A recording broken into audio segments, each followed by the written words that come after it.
I am a little disappointed.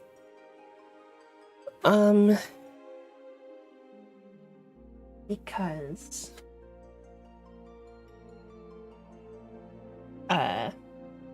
another VTuber that I watch a good deal of, I forgot, was doing a Final Fantasy XIV thing today. They were doing like a community sort of celebration thing. Streamer in question is her name is Volpixie, by the way, but yeah, I just forgot that was happening.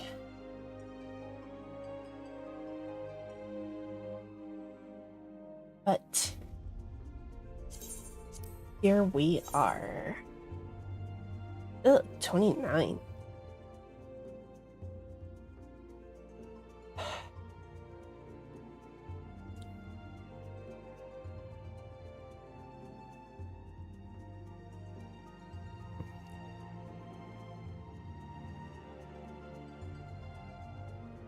It is warm as fuck.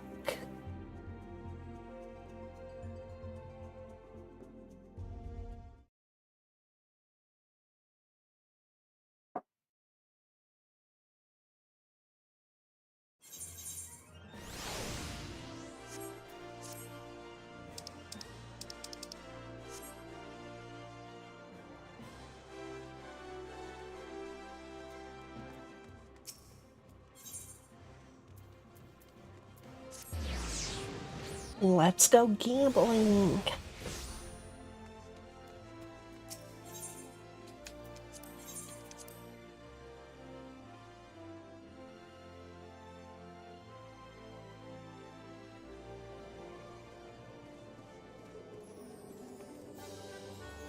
I've already done the main cactopod, right?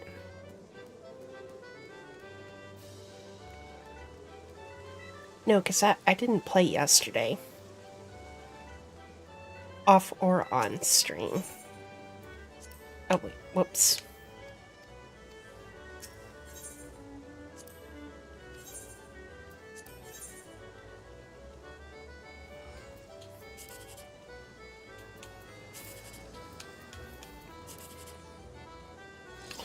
I'm going for it. Damn it.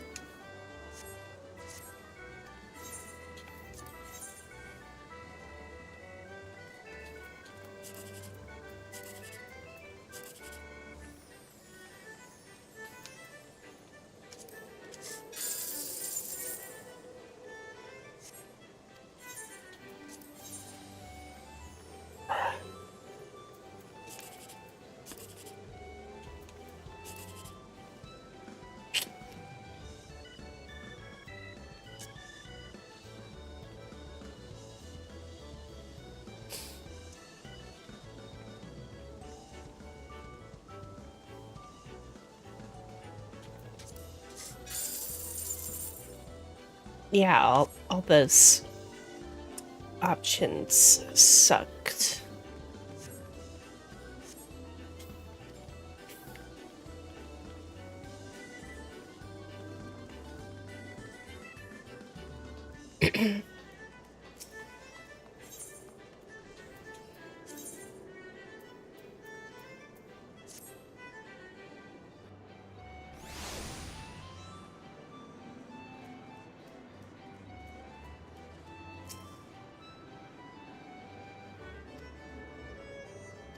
Okay, yeah. Did I... okay.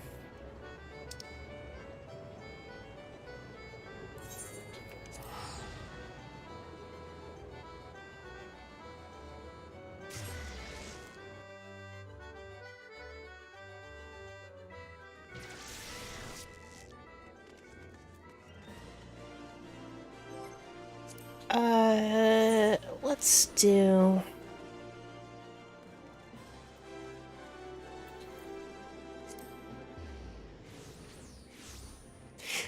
I want... Nah, I kind of want to get going with the... Oh my god, look at that sword. Holy shit. I thought that said... I thought that said Edelgard.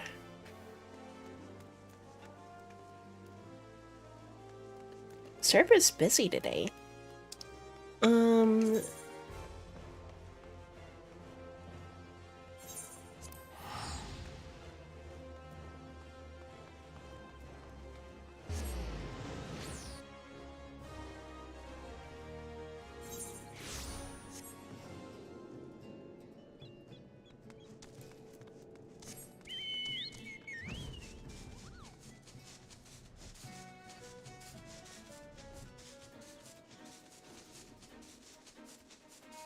Then again, you know, I am playing on a European server.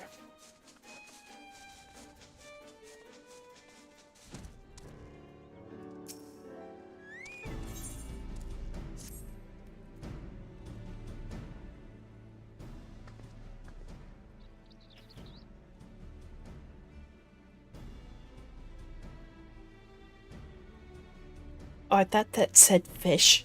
Fish stick. Bastards.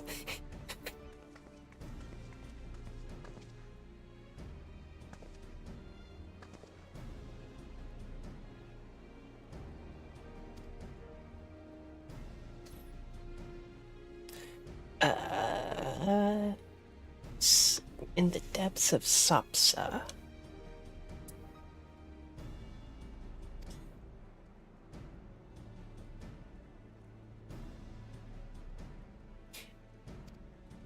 Dude, Minfilia is so fucking short.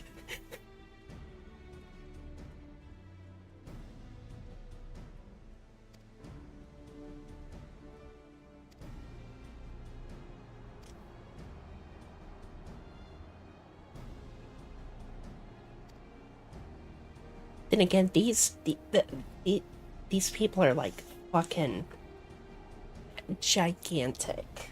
So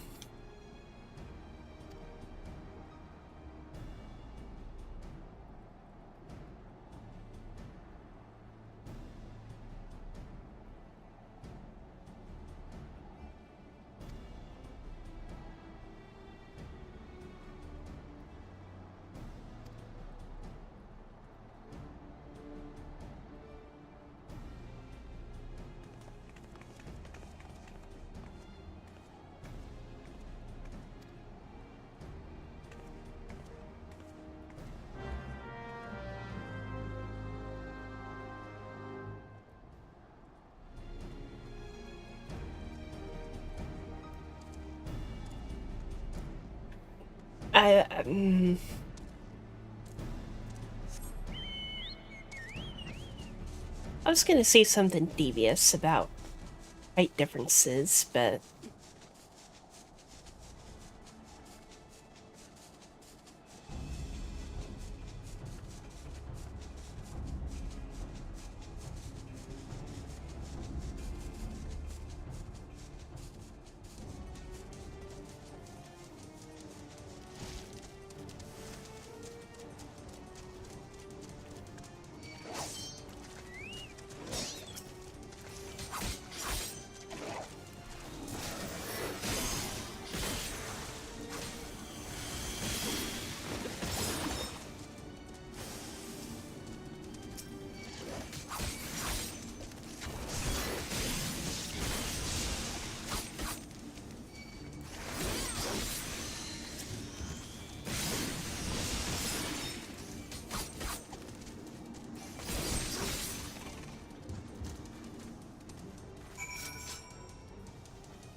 whoa, he made a...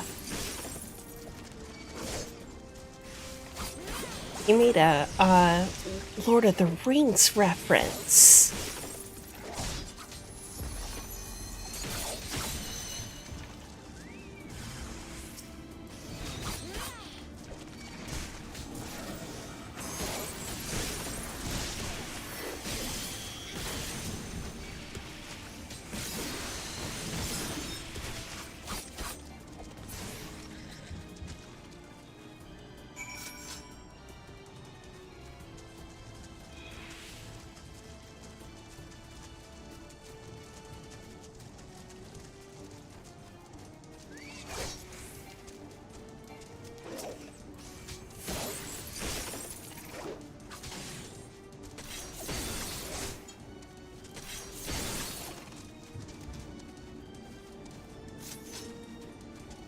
Uh,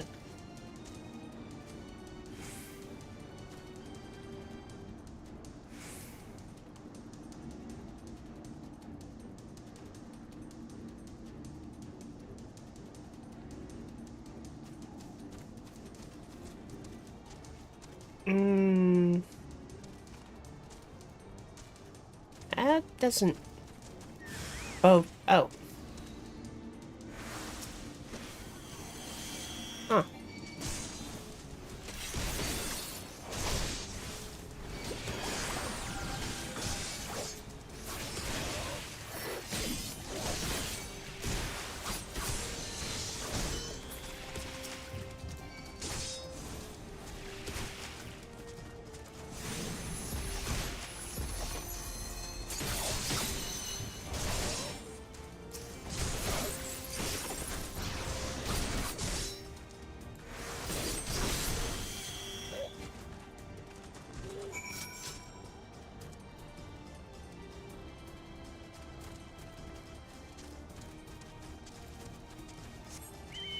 Don't know why it took them that long to spawn, but...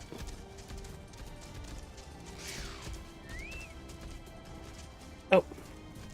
Dear God.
They have made thralls of soldiers and civilians both.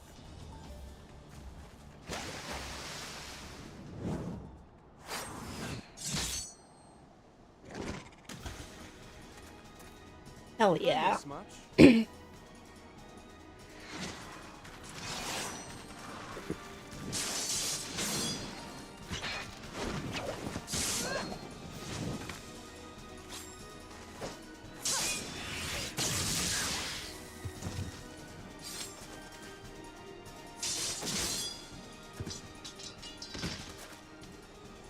So that is how you fight in the Far East.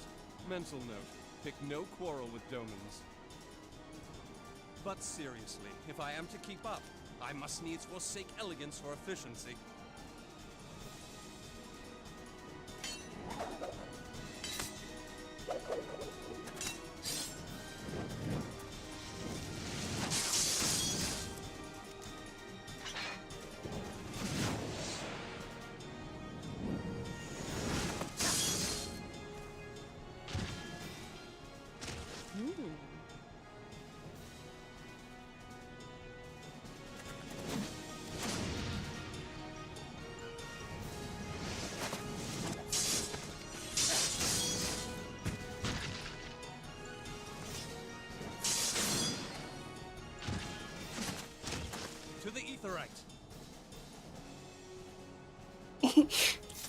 Just fucking standing there, doing jack shit.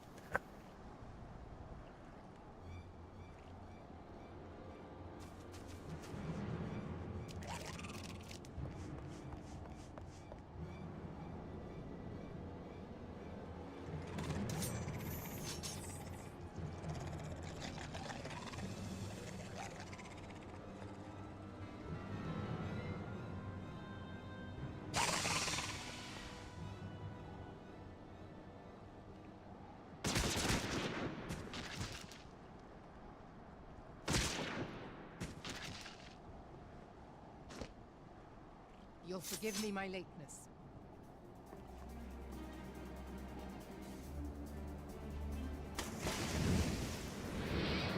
Honestly, insane accuracy for that kind of gun at that distance. It was kind of loud there on the mic. I've been something of a liability of late, I know. 'Tis high time I set about making amends.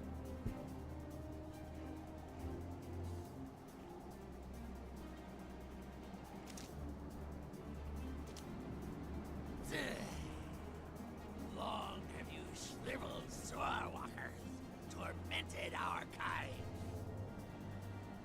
But no How more. about Your time Eh. at an end. let's try You shall perish let's try this. in your wounds and see in your lungs.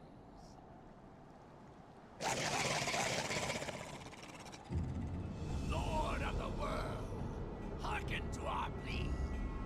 Lord of the world, deliver us from our misery. Do you feel that?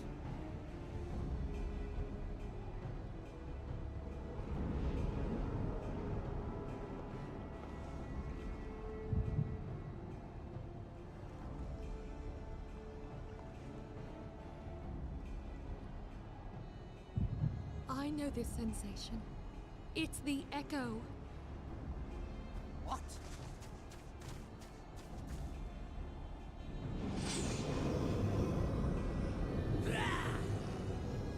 Such power!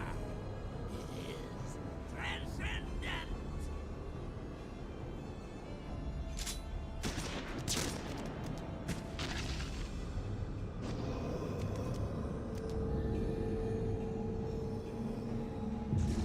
Couldn't you have done that earlier?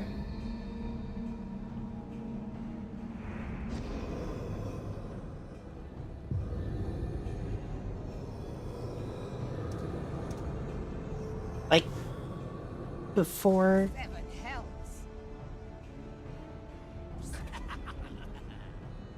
Strike me down if you will. It is futile. I have mastered the gift. I am eternal.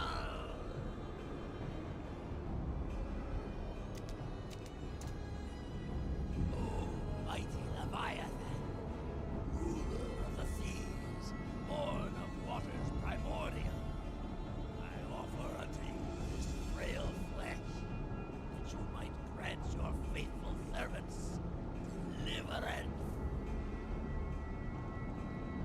I beseech you, come forth!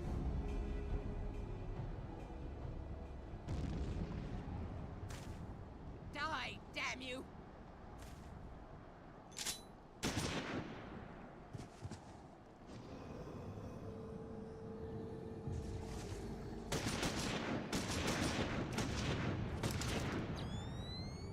Foolish! How many rounds are in that fucking gun? That which is eternal! What's the magazine size on a fucking powder? The specific term is lost on me, but Heavens forfend. black powder pistol.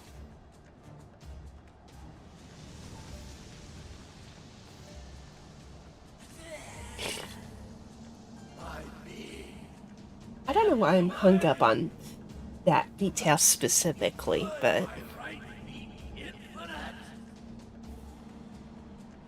Am I not immortal? Curse you, emissary! You promised me everlasting. ooh womp.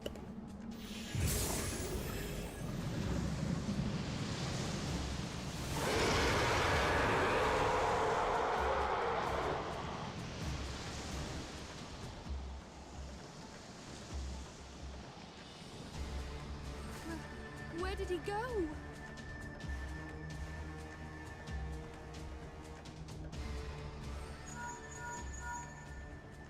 What say you? Nary a single ship? Hells take that sea demon. Gather the survivors and get to shore. Leave the wrecks for the pirates.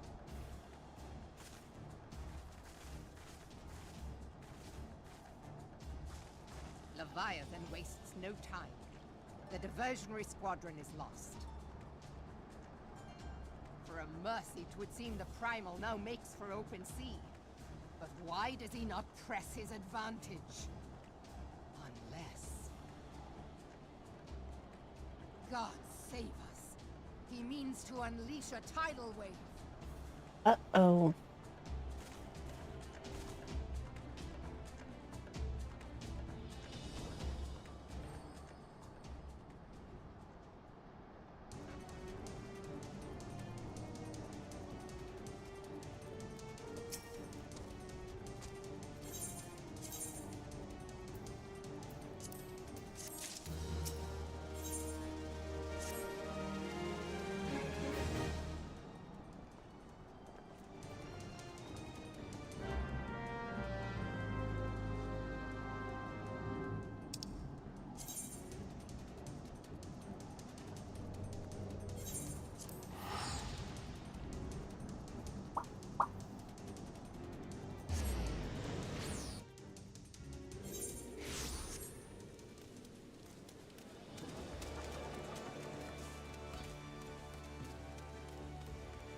Where do I get umbrellas?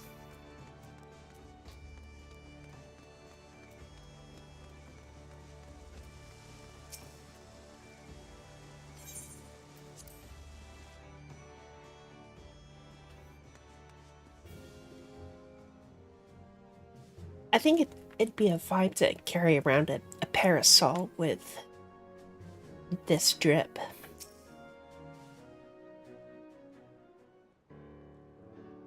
There used to be a hamlet beyond South Tidegate in western La Noscia. Hearthstone it was called.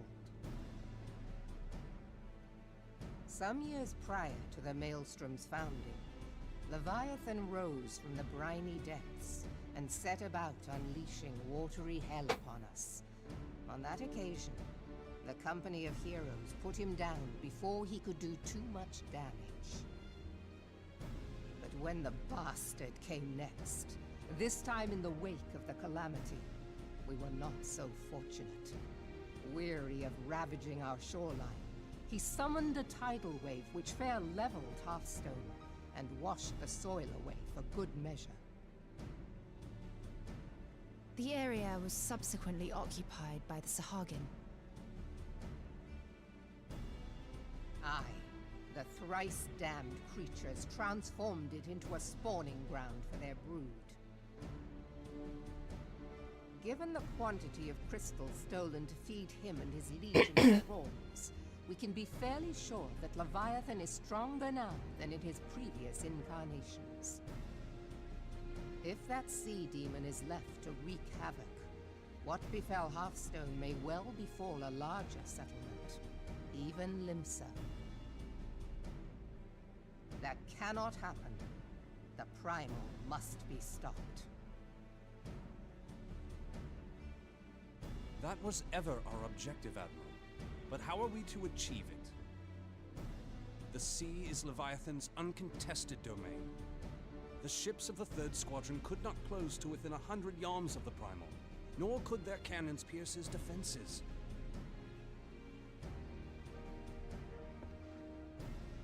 I I have read the reports, Master Thancred. Our warships may as well have been bloody pleasure barges for all the good they did. 7 hells! Is there no way that we might strike back? The company of heroes defeated Leviathan, having first lured him into an inlet, but we must needs contend with him upon the open sea. It will avail us little to consult past experience.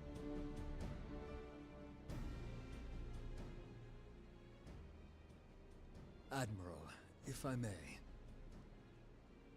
The fuck was his name? Speak freely, Marshal. By all accounts, Leviathan's most formidable weapon is the very sea itself. Inzar Slapfierson. All these things are his to command. The key to victory, I believe, lies in Probably disarming butchered our the foe. fuck out of that. This, in effect, is what the company of heroes achieve with their ruse. We cannot lure Leviathan from the sea a second time. But what if we could weaken his hold upon the element of water? I have heard of devices capable of such wonders. They draw upon the power of corrupted crystals, I am told.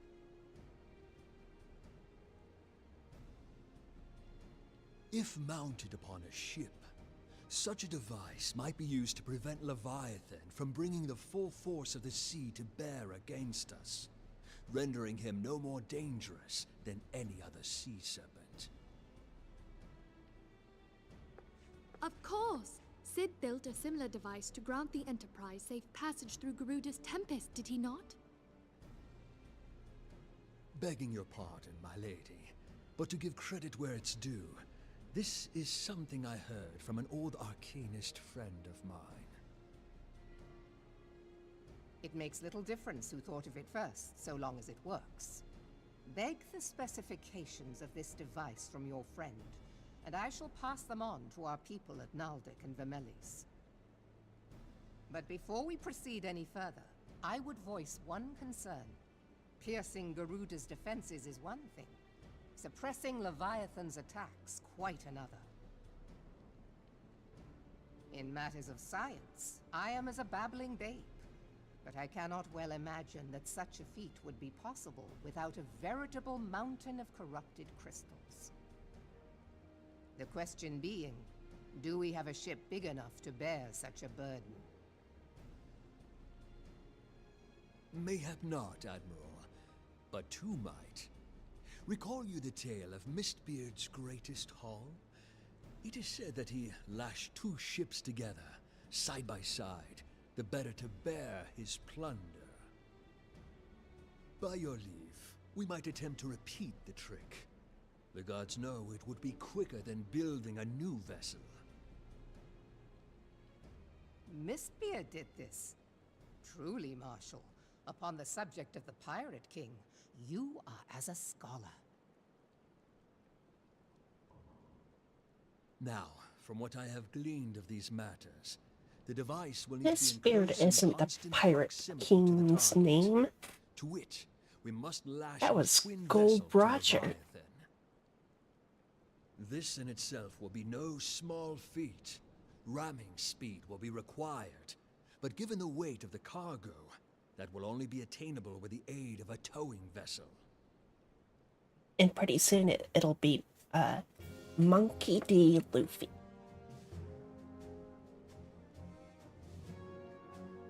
Suffice it to say, the task of piloting said vessel will entail considerable danger, and I would not ask it of another.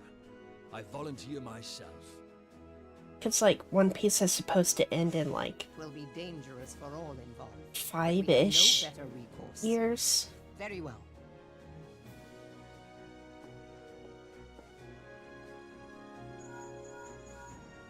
Commodore, assemble the remnants of the fleet at Morabee Bay.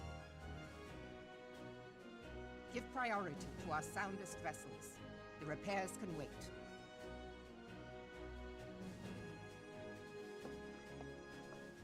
Storm Marshal Slafierson, command of the operation. Slafierson.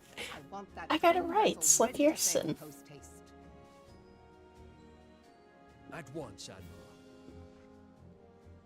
Also, the I know it's supposed to be like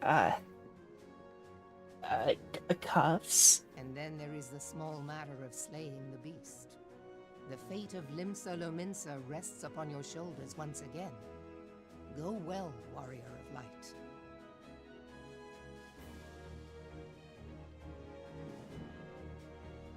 Like, I know that those are supposed to be like cuffs, but with the way that like the inside of the cuffs doesn't have any like hollowing for the actual sleeve, it just looks like she's wearing like giant marshmallows on her wrists.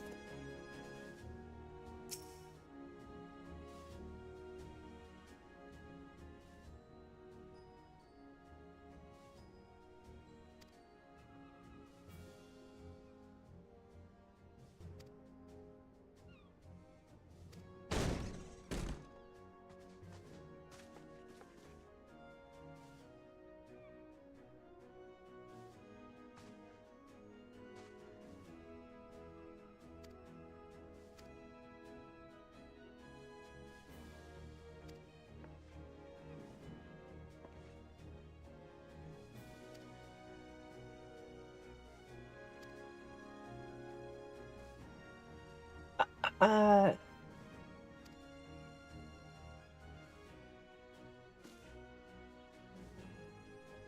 hmm.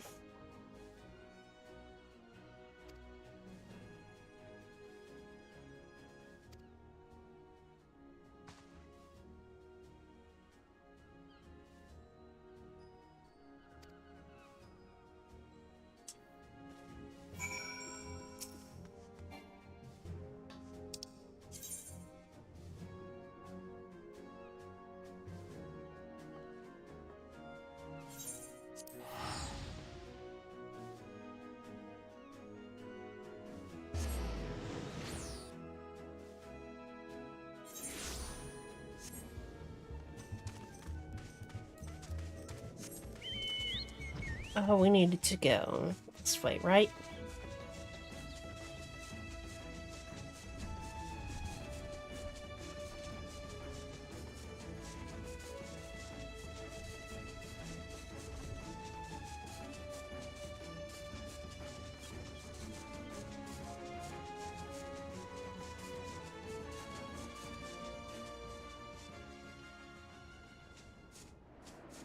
Yeah.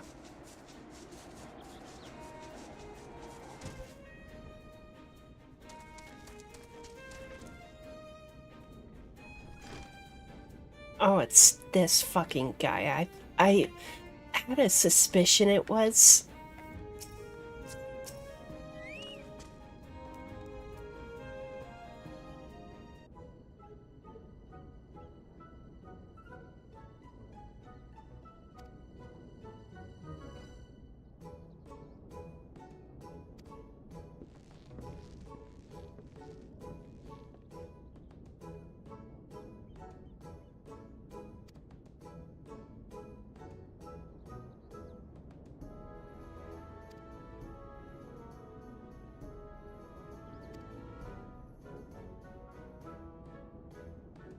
Oh my god, Leviathan. Diabetes.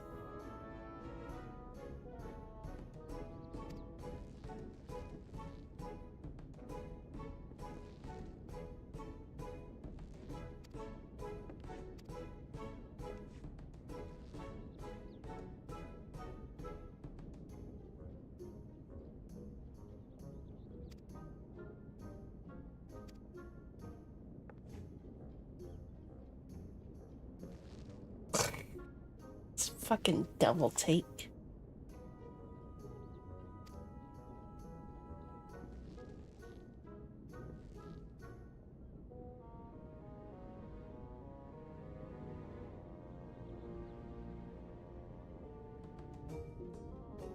Ugh. Wait. Your member's tiny. That no one was no one brought up your penis.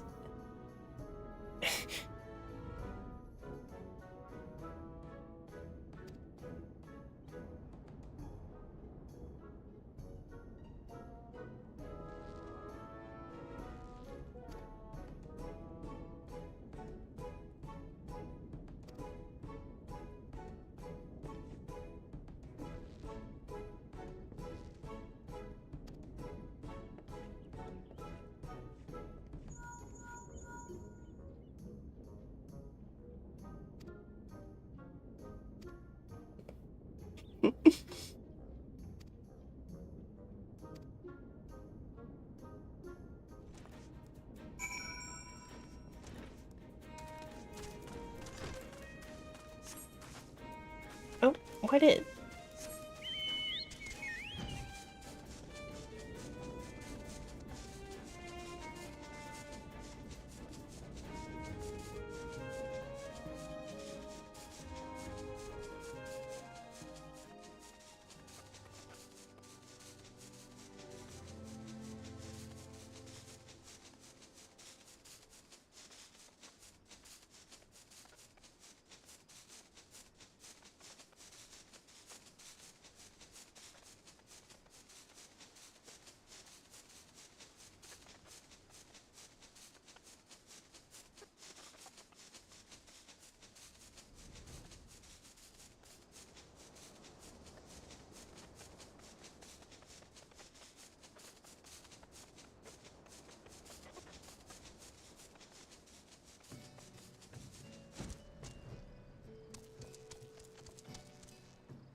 Awesome audio we had going on there.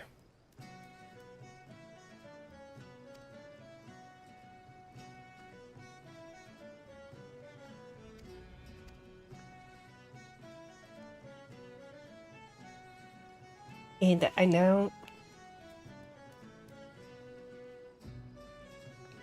that was meant to be read as Whirl Eater.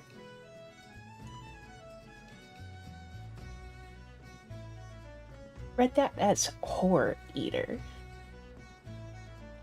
It's like, god damn. Fucking Jack the Ripper type shit. Fucking Hannibal Lecter ass, like...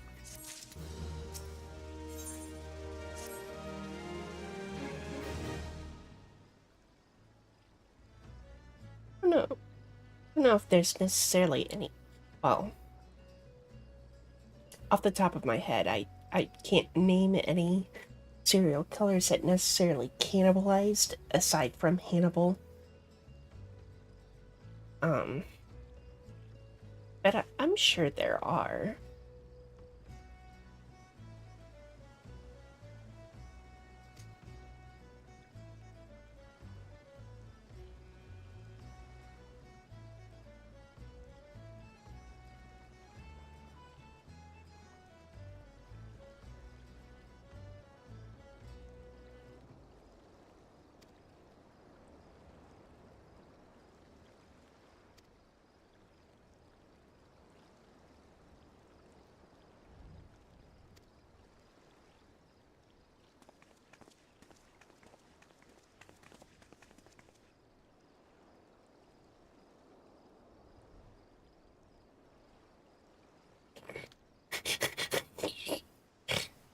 She's like, fuck it.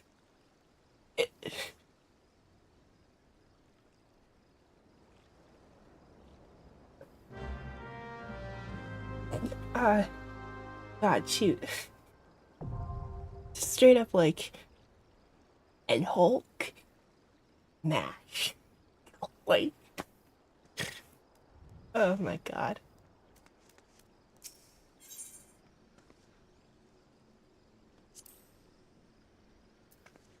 Only 15 tombstones? That's lame.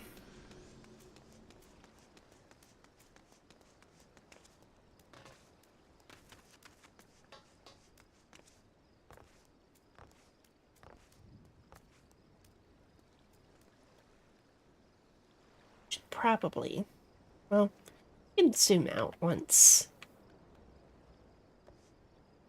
we actually get in there, which might be a while.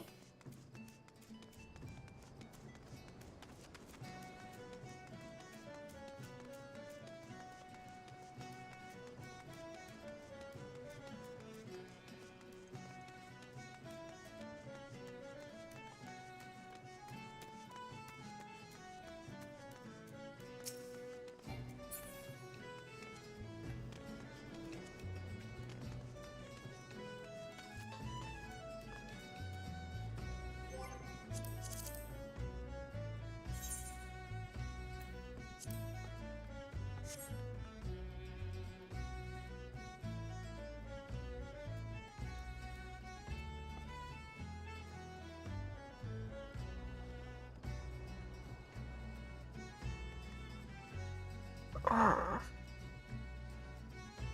dude, I'm so fucking tired. I only got 4 hours of sleep.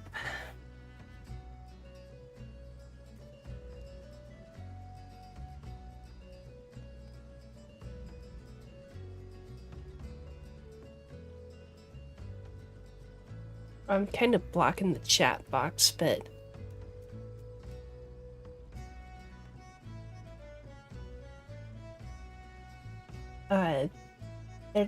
there's a person talking about in-game marriage.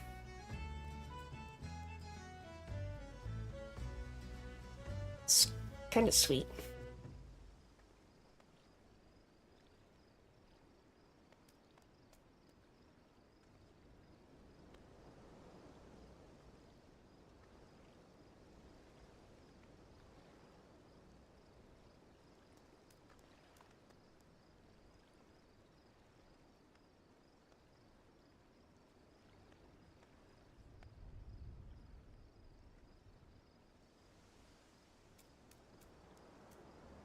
It looked like he was waving at Curly.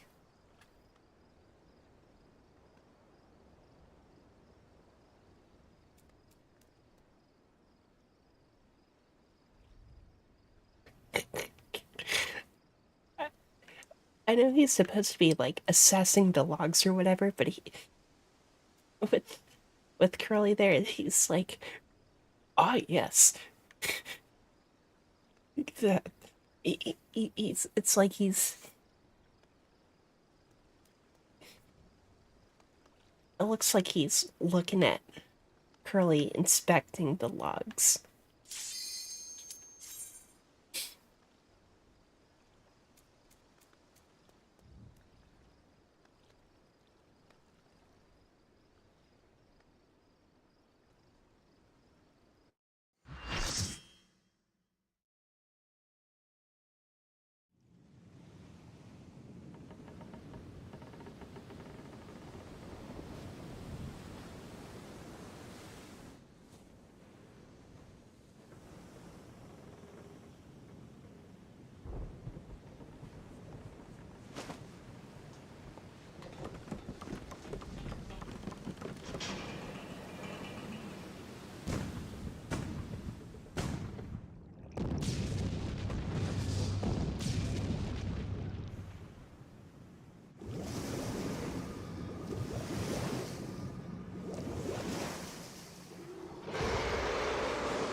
Leviathan.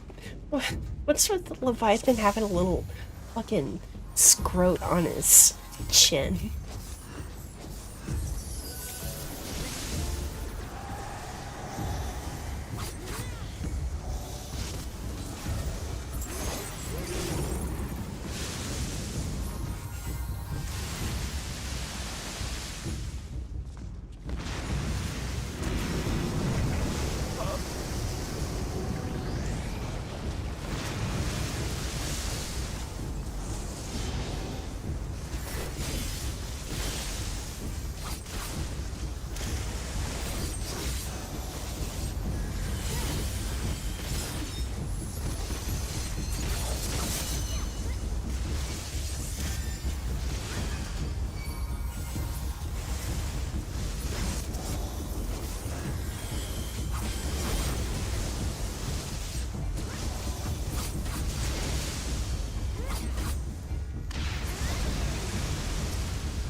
Uh...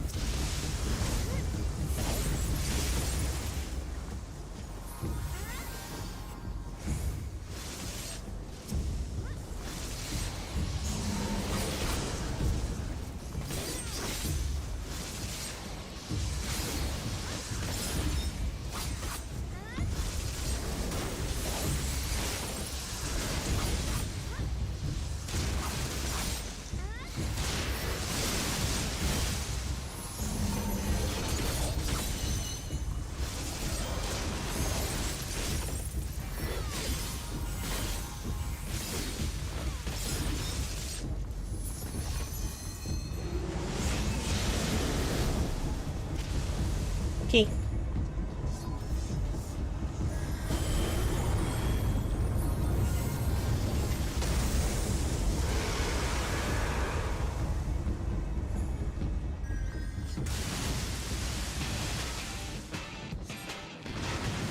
Oh, what the fuck?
Fascinating.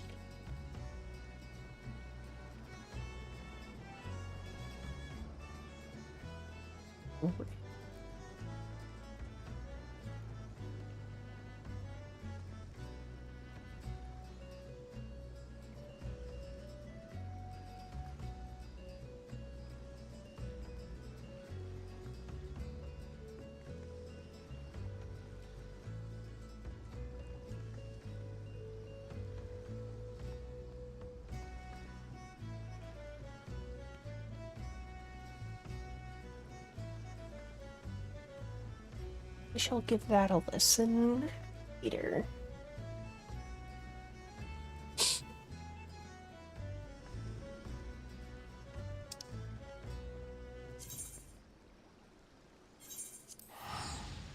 Because I only listened to like 30 seconds of it, but my god, it kind of went hard. What?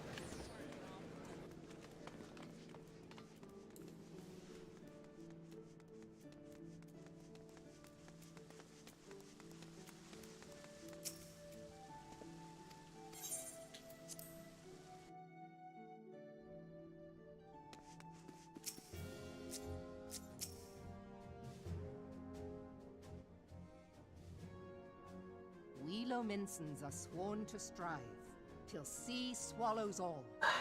And swallow all it would have, had Leviathan prevailed. That we still strive now, we owe in no small part to you.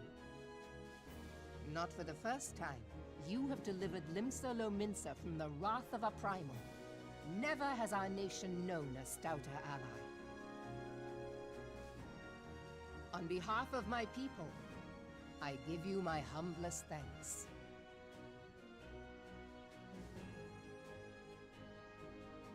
I mean, you could. Meet that I give thanks to old Mistbeard, too, for his fine solution. Whatever else he may have been, 'tis clear he was a resourceful soul. You could Would get that your I had a man proudest like him in my service. things. But Before I set foot in these lands, I had no inkling that the people of Eorzea contended with such mighty foes. Suffice it to say, their existence came as something of a shock, as did the idea that they could be defeated. This experience has served to remind me of the vastness of the world, and the boundless potential of man. Though I am but a refugee in this realm, I would fain be of use to you in your fight. Know that I am tutored in one of the foremost combat arts of the Far East. It may seem outlandish to the Eorzean eye, but should any of your people care to learn, I would be pleased to initiate them. And I will see to it that they are grateful. I have no doubt that your knowledge and skills will serve us well. Besides, your art is not so outlandish as you think. Would you not agree, Master Thancred? Naught escapes your searching eye, Admiral. Few are privy to this information, but Limsa Lominsa is home to a certain secret fraternity. Its members are trained in a form of combat not unlike your own. By my judgment, it should not be beyond such individuals to adapt to the techniques I witnessed you employing with such admirable deftness. I am heartened to hear this. I too noted a kinship between your style and mine own, though it seemed to me that you fought differently in the beginning. I suppose I did. What can I say? I'm a man of many talents. Yeah. Though you may labor to believe it, Thancred was once something of a scoundrel who fraternized with the criminal class in these parts. Yestola! You jest, of course. But for a chance encounter with Alphino's grandsire, he might never have left Limsa Lominsa, or received an education in Sharlayan, or taken up his post in Uldar, which is where he trained in the blade, lest you wonder.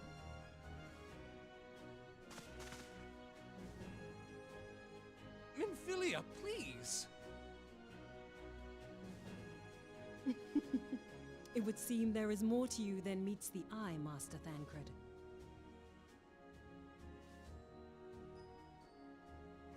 Lady Yugiri, I am told that you and yours came to Eorzea seeking permanent resettlement, and that many domins have since been engaged as frontier hands at Revenant's Toll. Moderna is many things, but a place of refuge it is not.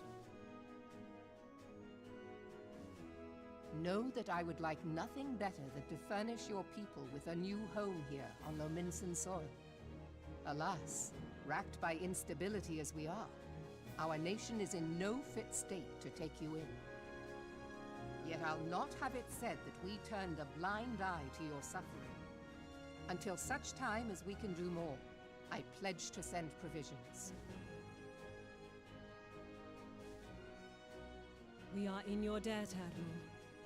I realize that it scarce qualifies as repayment, but if it please you, I shall set about sharing my martial knowledge with your people at once.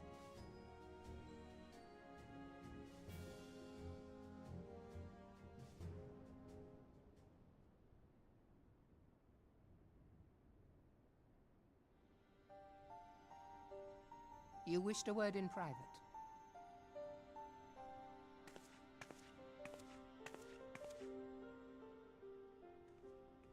The better not to spoil the festive mood.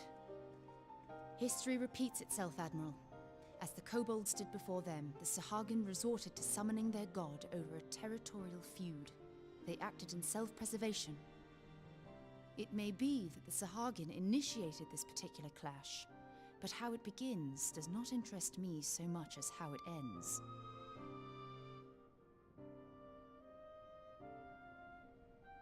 Good stretch. I have not forgotten our conversation, Y'shtola. I am aware that man bears part of the blame for the Primal's existence. Nor am I ignorant of the Sahagin's reason for acting. They sought to secure a place to breed and multiply that their kind might survive. Self-preservation, as you say. But we have as much right to live and thrive as they.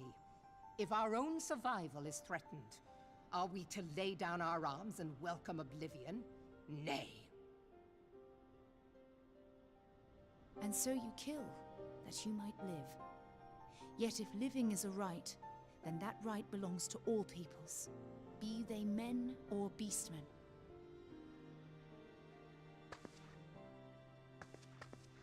I'll not deny your reasoning.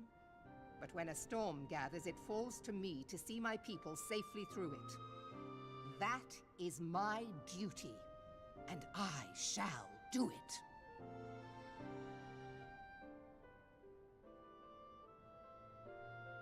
As must we all, Admiral. Stay the course then, but know that it will lead to no good end.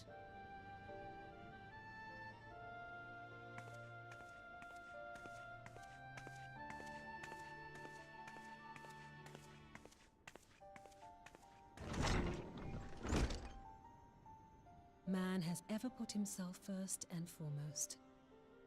To justify his actions, he clads himself in the armor of righteousness, though it be a fancy of his own making. In this, mayhap the Garleans and we Domans are not so different.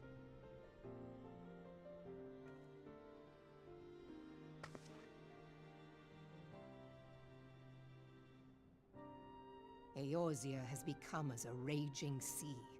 If we are to keep our heads above the waves, we cannot scruple to drown the man next to us.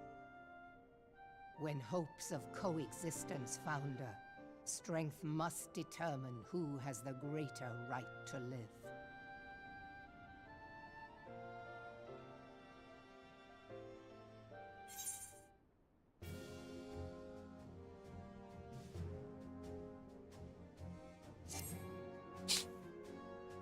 What?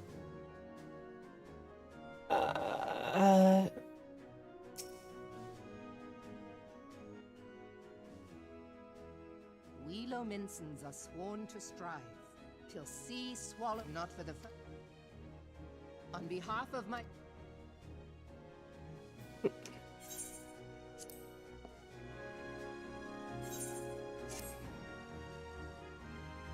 What?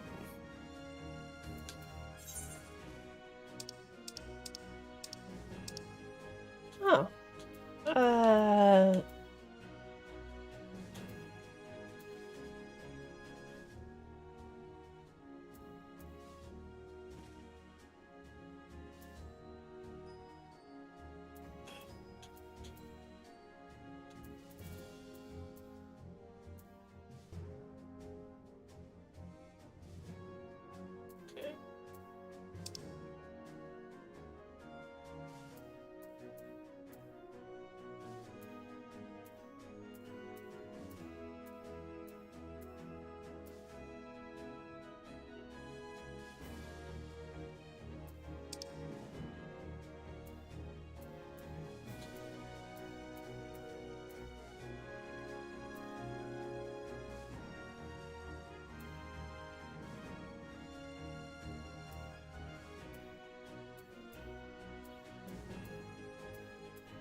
Why the fuck not?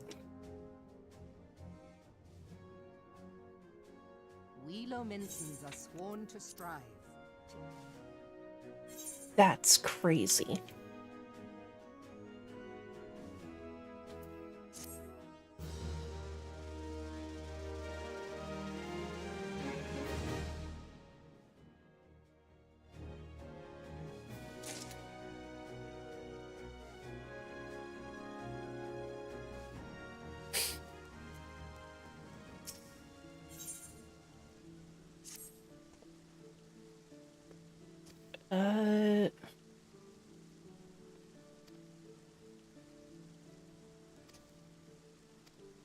Oh, dude, I fucking started as a rogue.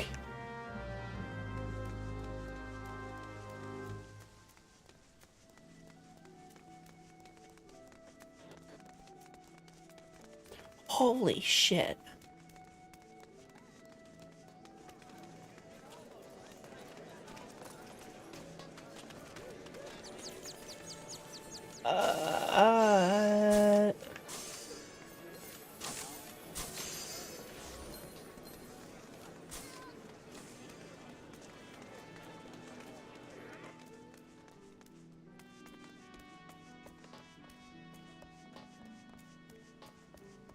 My poor frames.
Oh my god.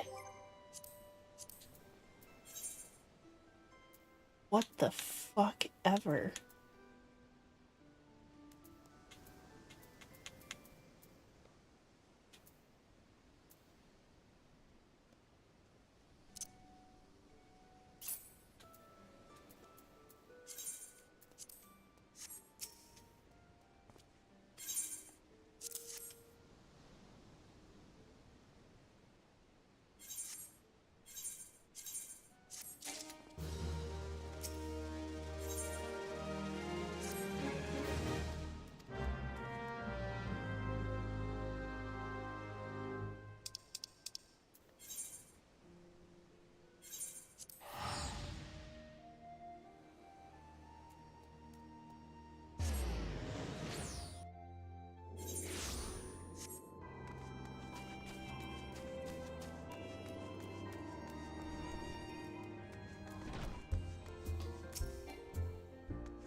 Oh, I really should just give all my fucking shit to Carolyn, my retainer, and have her sell it.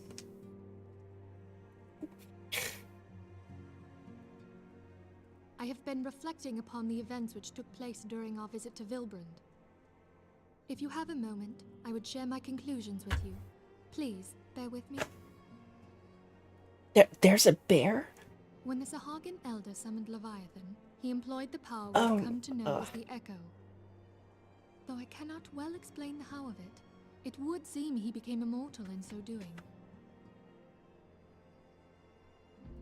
When the Admiral subsequently slew him, his spirit emerged from his lifeless flesh, a consciousness shorn of physical form. Thus transfigured, he took up residence in the body of his minion with the ease of a man donning a favorite glove. Long have I known that the Echo allows one to pass through the walls of a man's soul. But never did I imagine that it could free us from our own flesh, nor less that our souls could then occupy the next corporeal vessel to take our fancy. It was of this that Elidibus spoke, an existence which knows neither cessation nor oblivion. And yet, though the Sahagin had mastered his gift and thereby become immortal, he was by no means invulnerable. That's a loud-ass As we crackle all bore for witness, he was ultimately absorbed into a Leviathan. candle. And the import of this observation? If the Ascians' mode of existence is indeed the same, it can be inferred that they too are not invulnerable, that they can be destroyed. There exists a legend which tells of souls who are reborn upon the cusp of each umbral calamity, that they might stay the encroaching darkness. To most, it is but a fairy tale, yet recent events have given me cause to wonder. Could the legend in fact refer to the Echo? Much and more yet remains unknown, but I am confident that all will become clear in time. For the present, however, what matters is that the key to defeating the Ascians may at last be within sight. With Urianger's aid, it is my hope that I shall fathom this matter ere long. Well, Oh, I was just about to send for you, my friend. Is Artemis? Grave tidings from the Sharlayan motherland, my lady. It doth concern our distant allies, the students of Baldessian. What of them? My lady, the Isle of Val, which for many years hath been the Order's home, is no more. No more? Whatever do you mean? I relate only that which hath been conveyed unto me by our agents. An etheric wave of the highest magnitude was recorded in the region. Soon thereafter, 'twas observed that the isle had ceased to be. 'Tis postulated that a magic was evoked, like in power to Ultima. 12 preserve. in the case of the Isle, the 12 didn't do shit. If there are no other matters, I move that today's meeting be adjourned.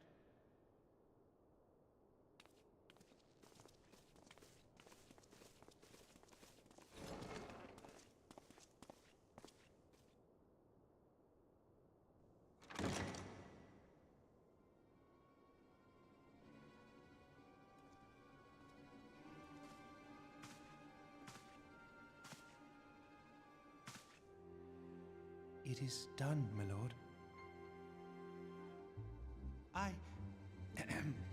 Forgive my impertinence, my lord, but these orders, I am uncertain as to what end they serve.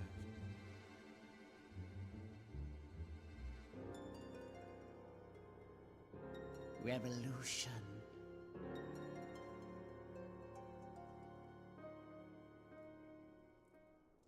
Hmm.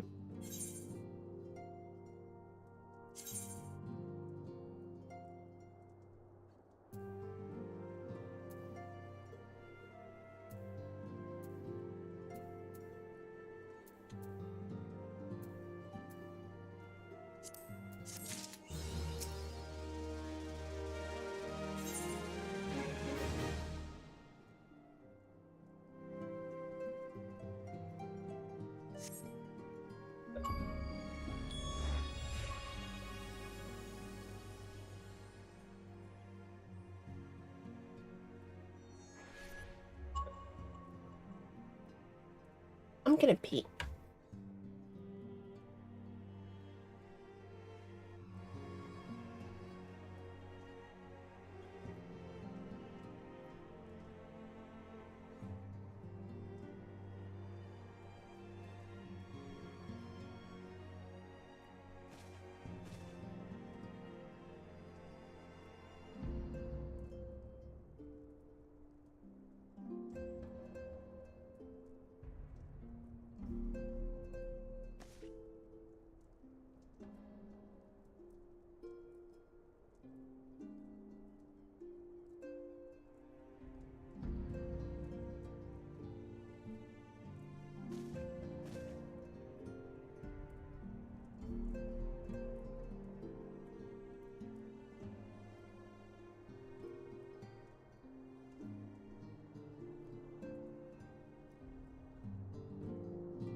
Be back.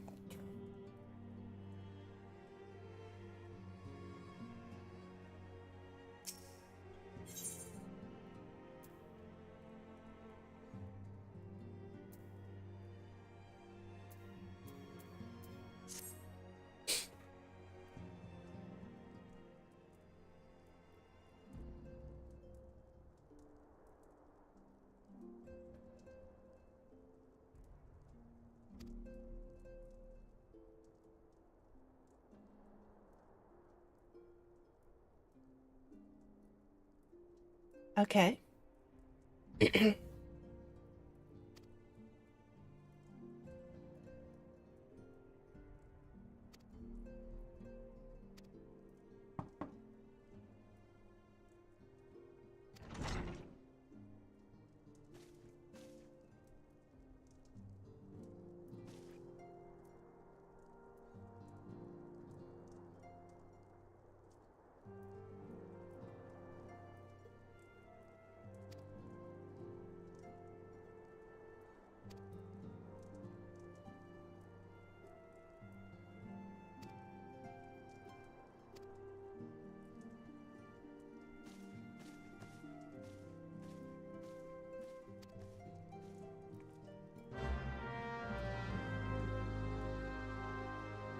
Okay, sure. Yeah.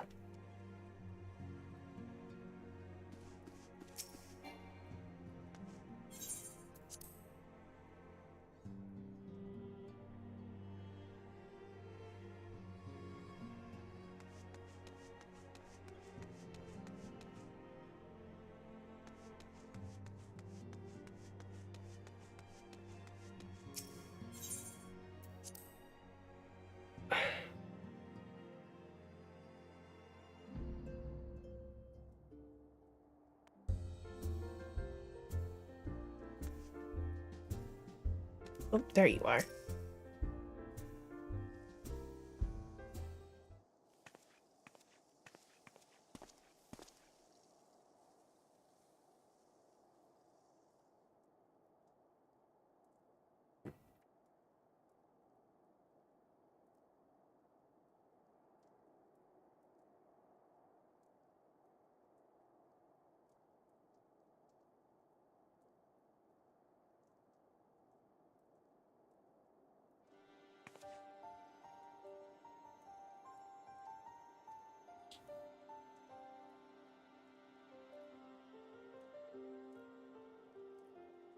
Okay.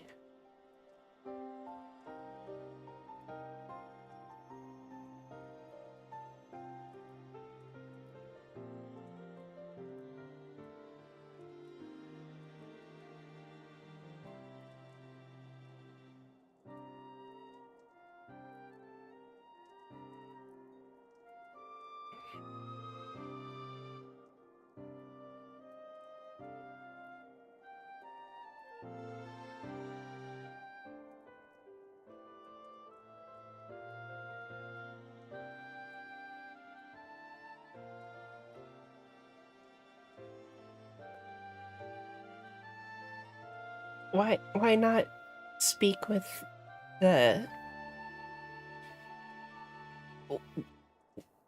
what's his face? The oh my god, what? Where'd my hand go?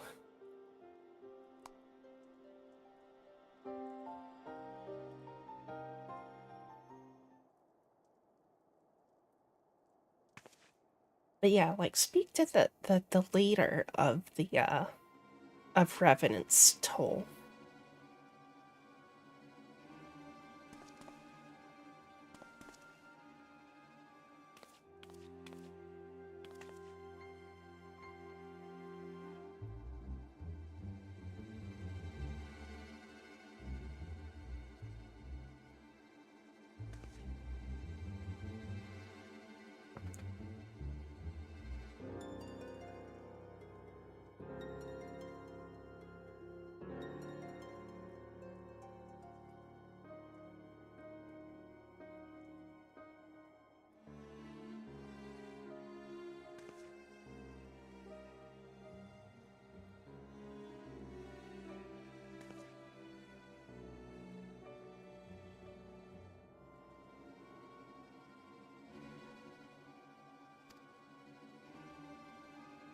Uh.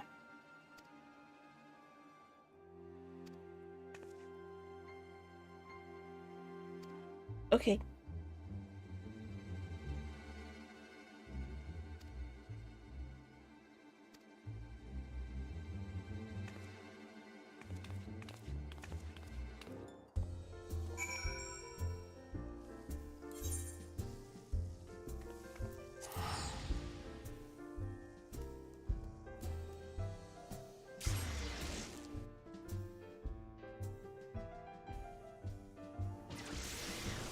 I know that's like stereotypical, like tavern ass music, but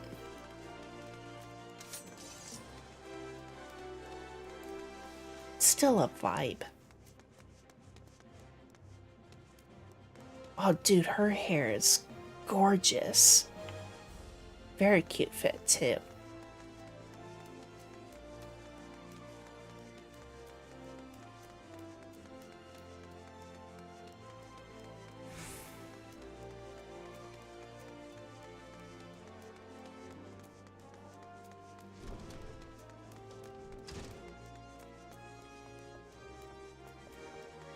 Oh, he's doing fine.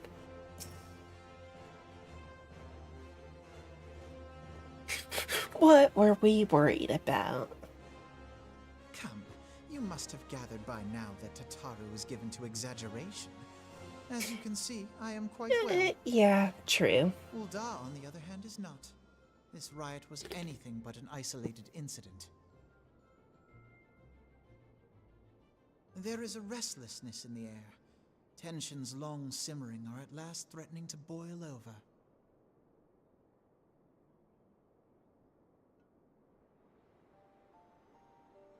Ul'dah is a nation infamous for the great disparity between the wealthy and the poor. The majority of the populace accepts this state of affairs because they believe that every man bears responsibility for his own lot in life. To an Ul'dan, money is the foremost, and some would say the only measure of a man's worth. Small wonder that the wealthiest wield the greatest influence. So where do the refugees fit into this social hierarchy? What place is there for those who fled Alamigo and the destruction of the Calamity? Plainly, there is none. They have no wealth, no power, and no worth. To the Ul'dan way of thinking, they may as well not exist. Choosing to ignore their existence, however, is patently not an option. General Rauban and the Sultana understand this, which is why they ordered the Immortal Flames to provide the refugees aid and succor. Yet none would dispute that the expenses incurred by this policy grow by the day. What the fuck with was no my... end in sight. What's my arm doing? This has prompted more and more Uldans to question their obligation to aid these worthless wanderers. While more and more refugees have come to resent their treatment at the hands of the sneering citizenry.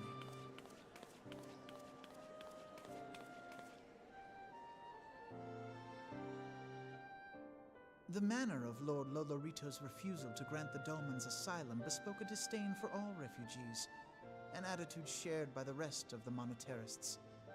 And you may be sure they make no effort to conceal their opinions. It was only a matter of time before the refugees united in protest. Nor is it any surprise that some among them would ultimately resort to violence.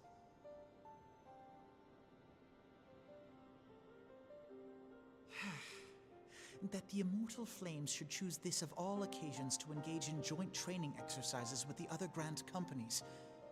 By the time they return, the situation may well have deteriorated beyond mending.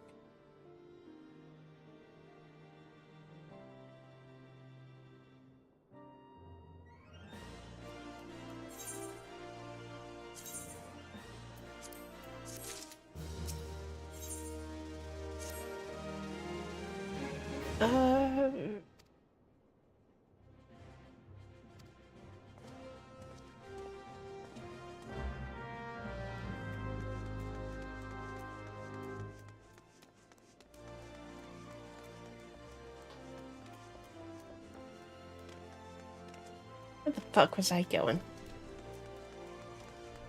I don't know.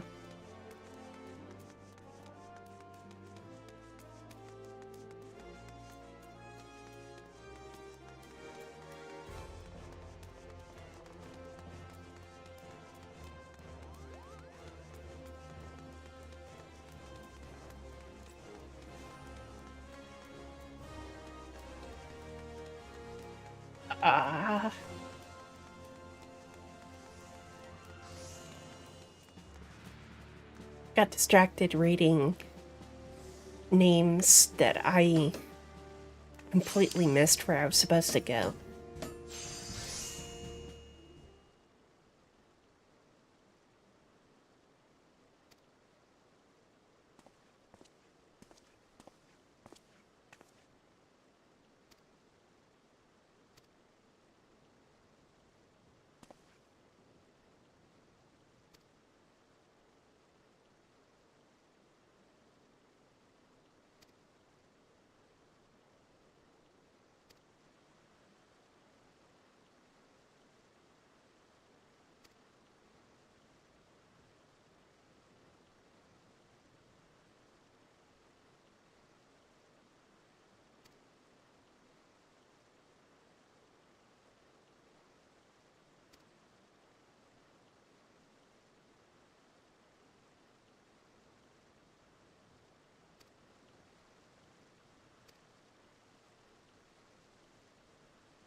I wonder if he addresses you differently based on your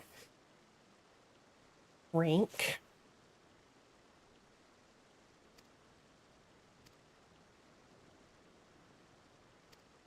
Probably. But the Green Company rank is completely optional, so...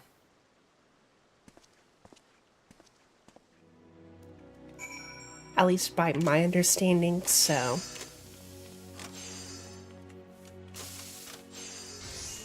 Ziggy Aurora sounds like an 80s pop star. No, 70s.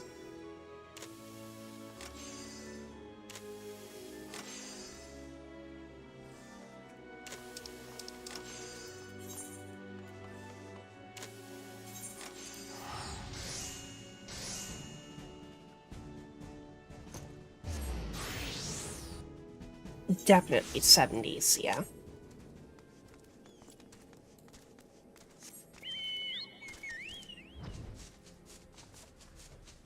Oh, come on.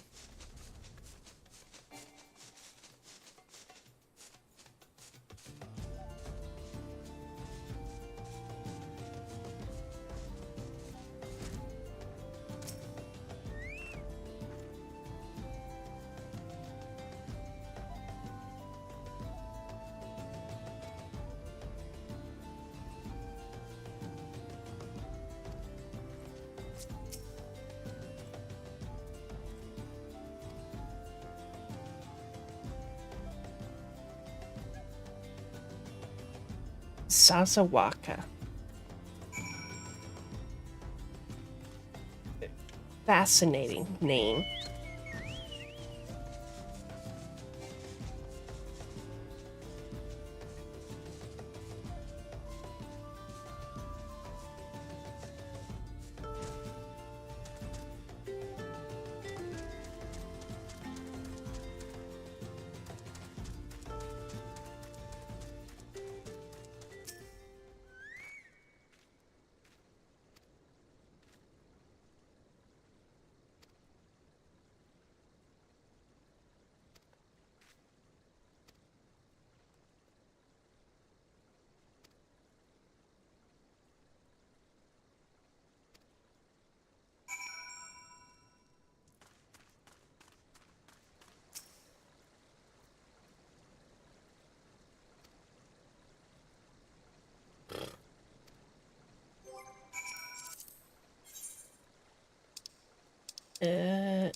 Oh, there it is.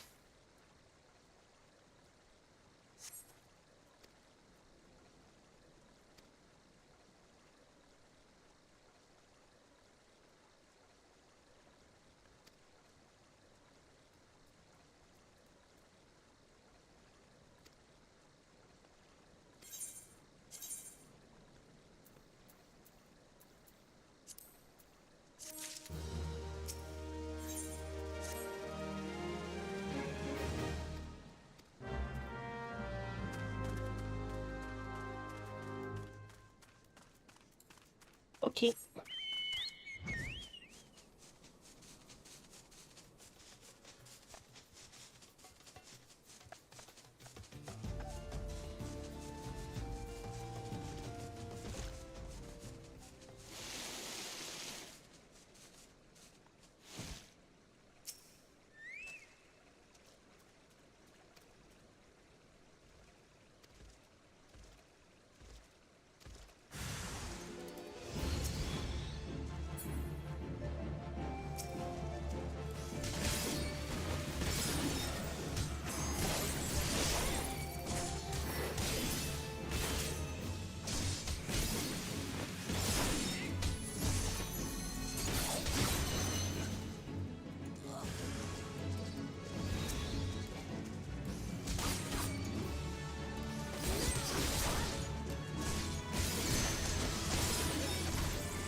More.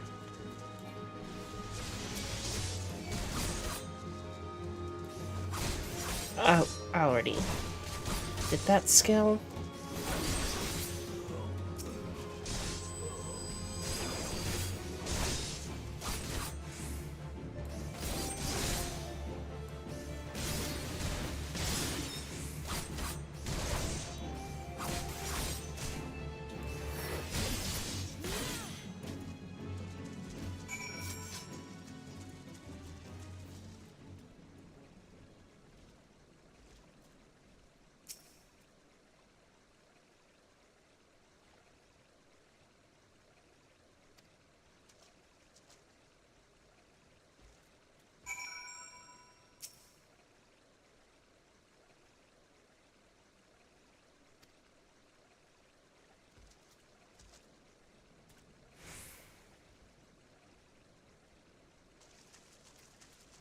Oh, yeah, terrified refugee.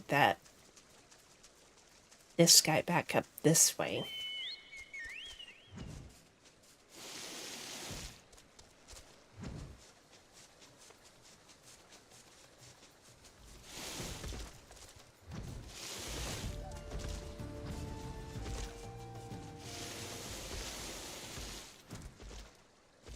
Dude, that water effect by flying over it, that was cool.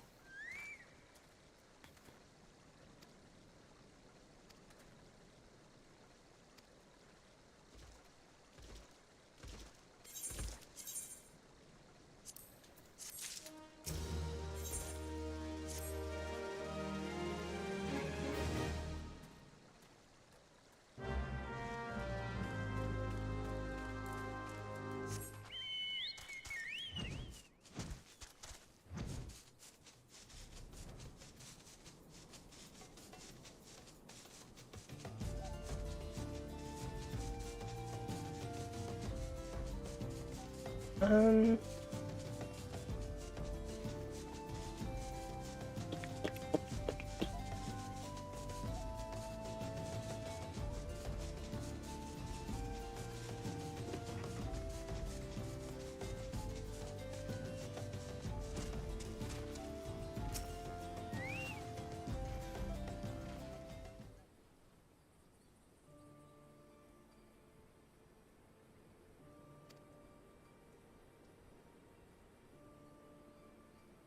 I have not seen your parents.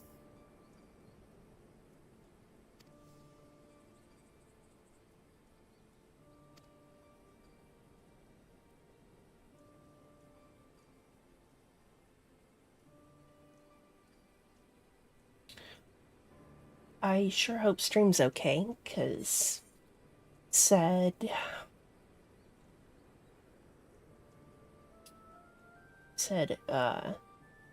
reconnecting to chat.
Oh, there you are.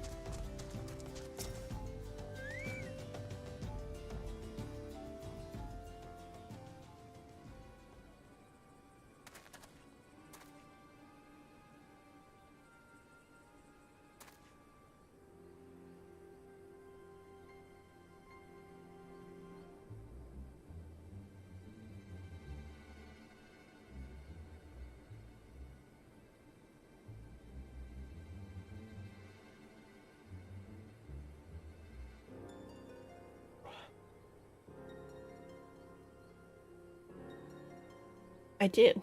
I do actually have that right.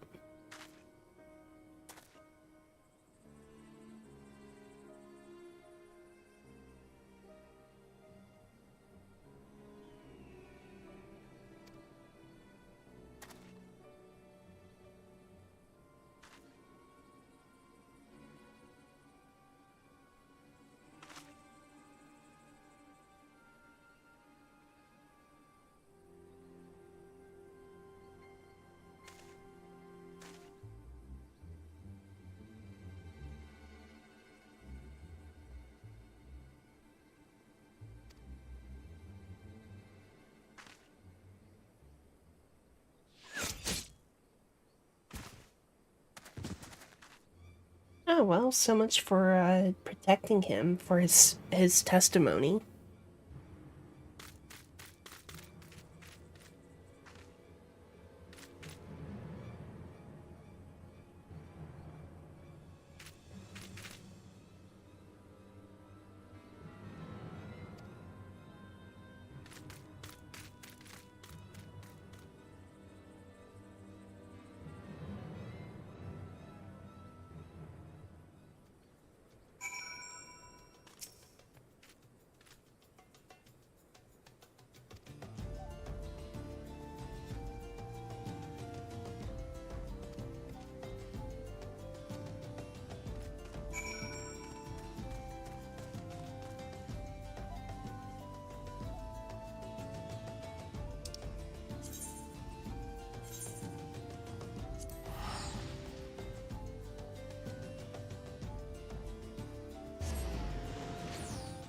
Report to Swift.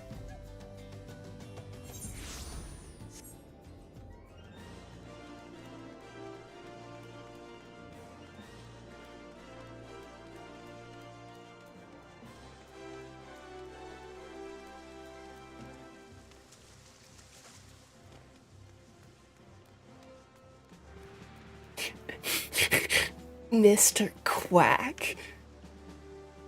Oh my god.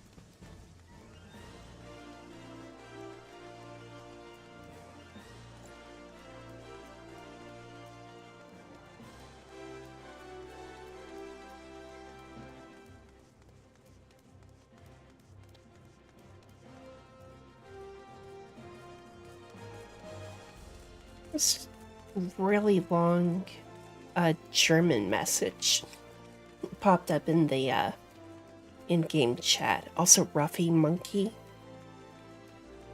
Awesome.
Commander Swift has kept us apprised of your recent activities. You've made great strides towards quelling the violence. Despite our best efforts to determine what provoked this uprising, truth continues to elude us. Have you uncovered aught which might shed some light on the mystery?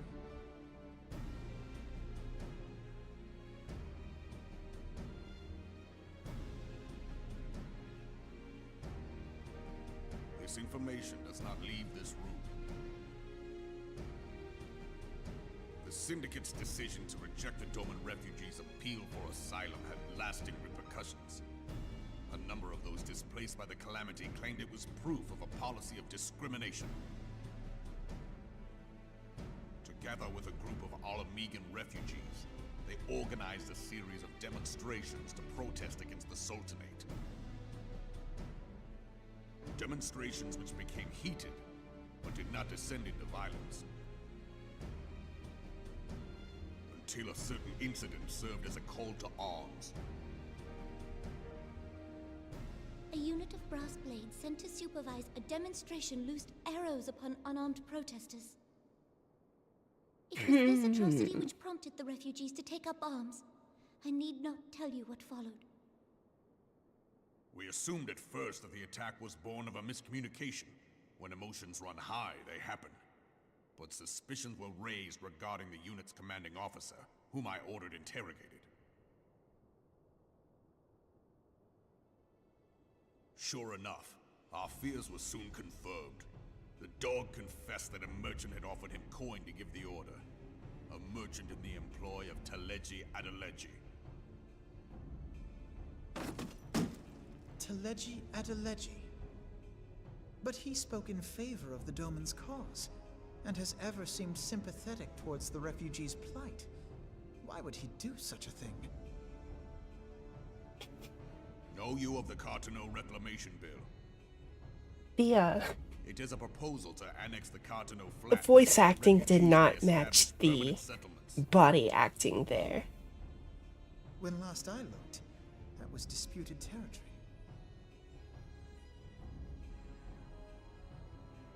Aye.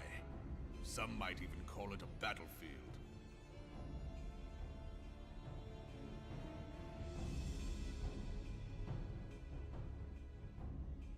The destruction wrought by Bahamut was greatest at the Cartano Flats. That much is common knowledge. What is less well known is that his rampage laid bare ancient Alagon ruins, of which no record existed. There are certain differences of opinion as to how these ruins should be handled, which is why each nation maintains a military presence in the region to this day. Yet differ though we may, we are still allies. Therefore, in the interest of preserving the Eorzean alliance, we have reached an agreement. Any conflict which may arise during the course of military exercises in the region, shall have no bearing on relations between our nations. In full knowledge of this delicate state of affairs, Teleji Adeleji proposed the Cartano Reclamation Bill. A shameless bloody ruse which stands to benefit him in but one conceivable way. If successful, he will gain control over the disputed territory under the guise of assisting in the resettlement effort. And you can be sure he'll build an orphanage next to every Alagan ruin.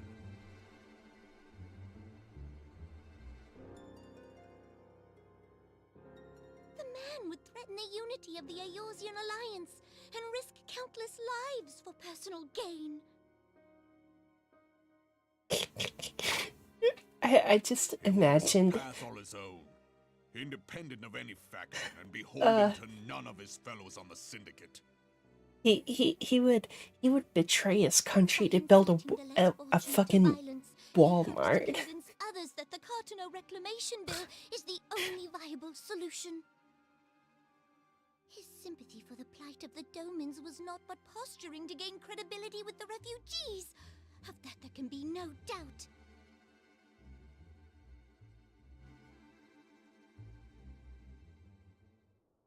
Forgive me, but what could possibly motivate Teleji Adeleji to go to such lengths?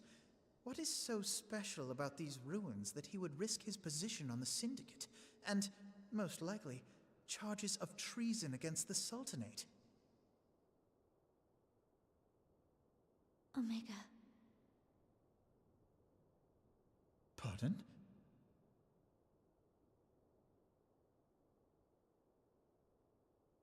An Alagan monstrosity, not unlike the Ultima weapon. Mayhap larger, we know not. It has yet to be fully excavated. Alagan inscriptions indicate that it was created to fell Bahamut himself. If accurate, it might explain why Nail Van Darnus chose to bring the Red Moon down upon the Cartano Flats. Given the ends he went to ensure Eorzea's annihilation, destroying the one weapon which could stay the Elder Primal may well have seemed like good sense. When first I bore witness to the power of the Ultima weapon, I doubted the evidence of my senses. And now you tell me there is another such weapon, one which could contend with Bahamut. Bahamut! Aye, we were skeptical ourselves.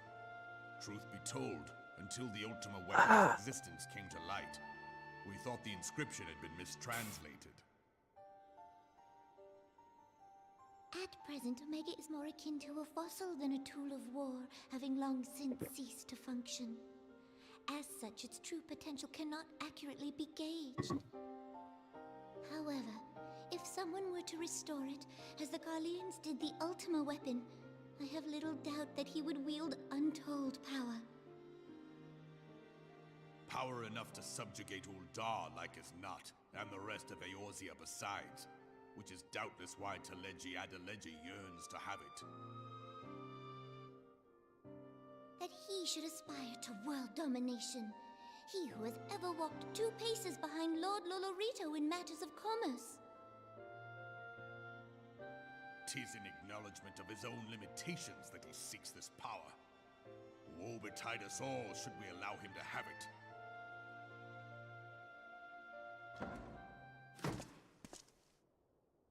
Pray waste no time chasing rats. Only a fool would believe that secrets can be kept in Uldar. It would seem the implications of the Sultanate's refugee problem are rather more far-reaching than we assumed.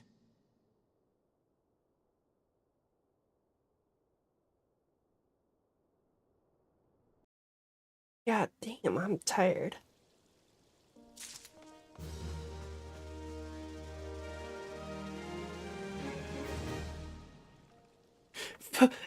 It's fucking Bahamut. Get him.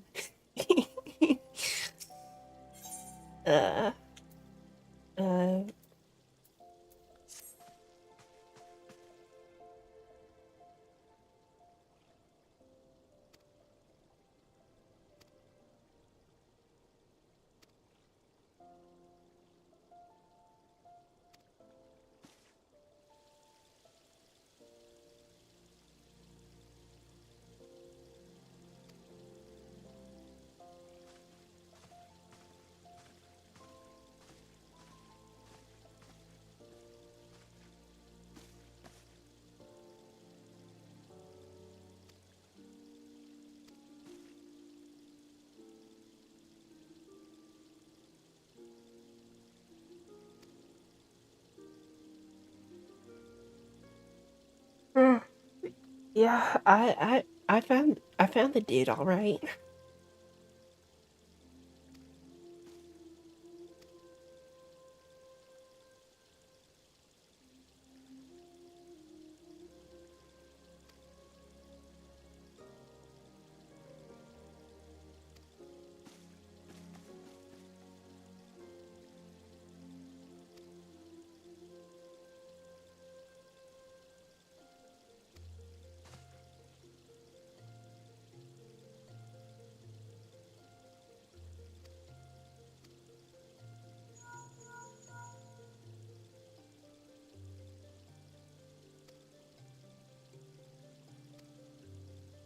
Speaking of Minfilia,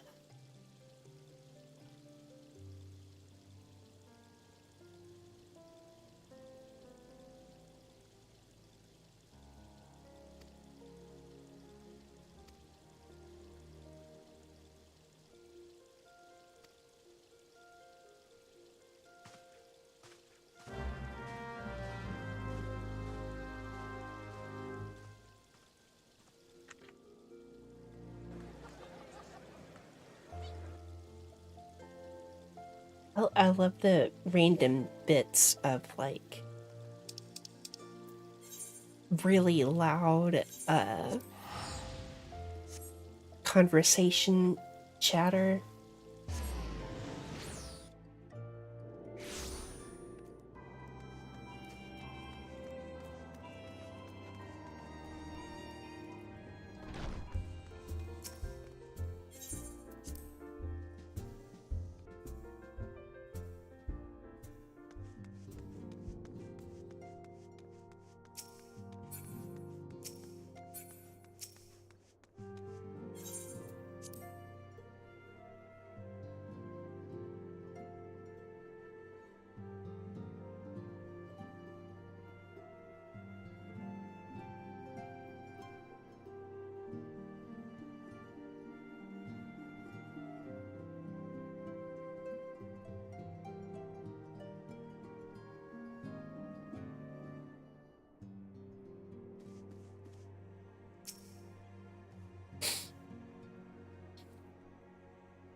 All right, what you got? What you got for us?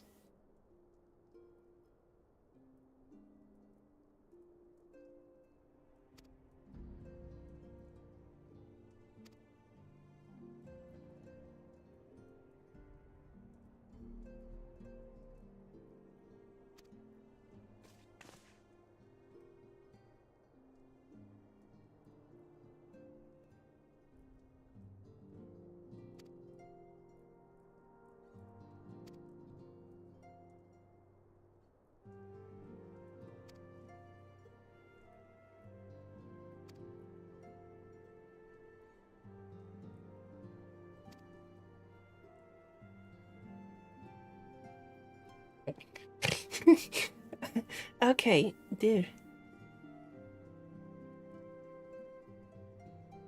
Eat a.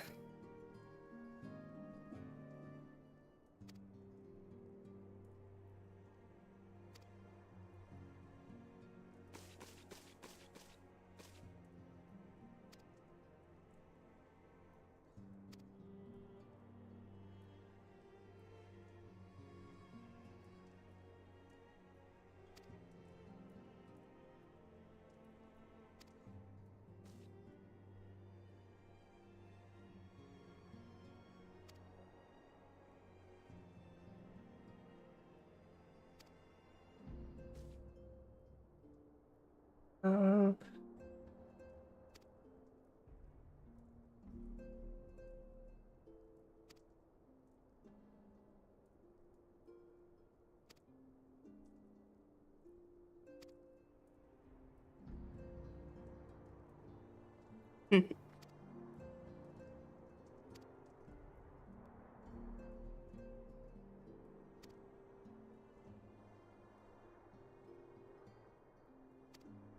I will.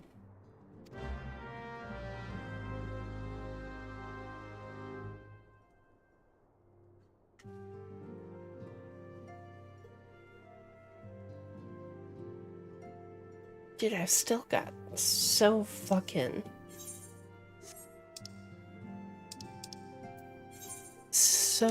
far to go for leveling up.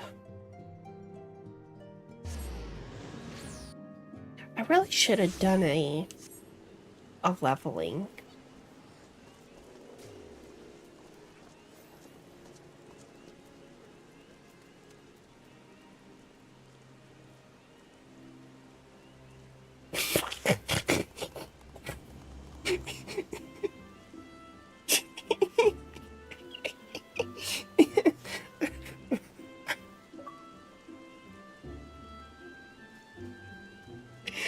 Fuck yeah, 14.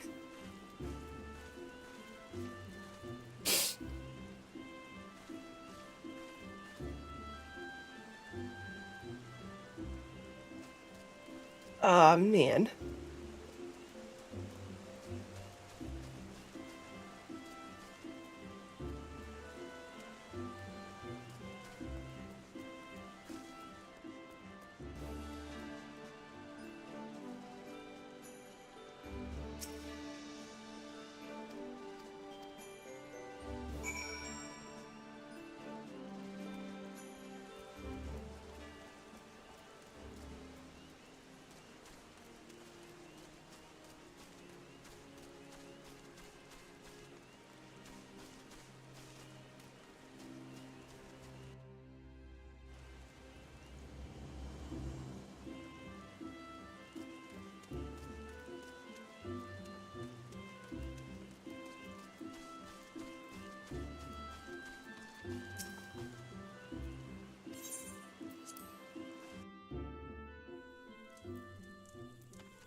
Oh, crazy how it's not raining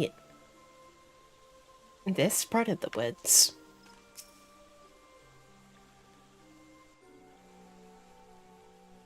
Scions of the Seventh Dawn, on behalf of the people of Gridania, I bid you welcome. Your presence is of great comfort to us all in these days of uncertainty. I summoned you here to share tidings of a most urgent nature. But a short while ago, the great elemental spoke, and his voice was clarion in its intensity. Ramuh is returned unto the forest. Scarce had his words ceased to echo in mine ears when we were visited by an emissary from Little Solace.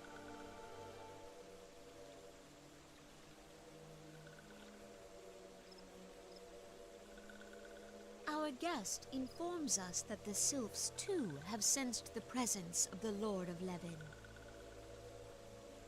Though his exact whereabouts remain unknown, we may safely assume that the Primal was summoned within the heart of the Sylphlands.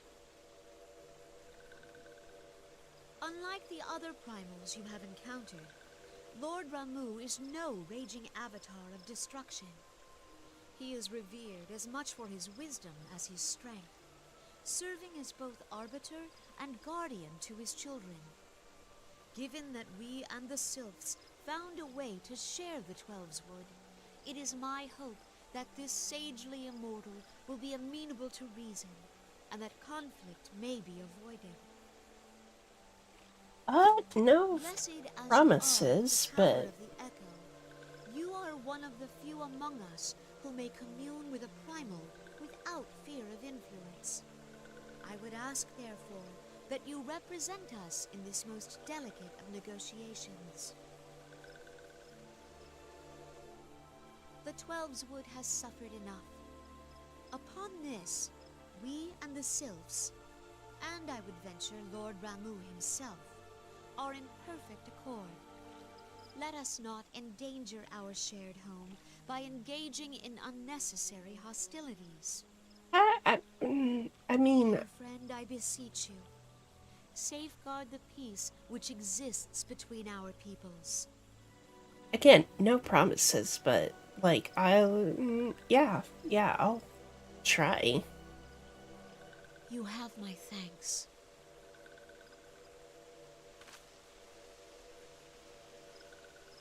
Pray make for little solace, then. A member of the Order of the Twin Adder awaits you there. He will advise you on how to find the Lord of Levin.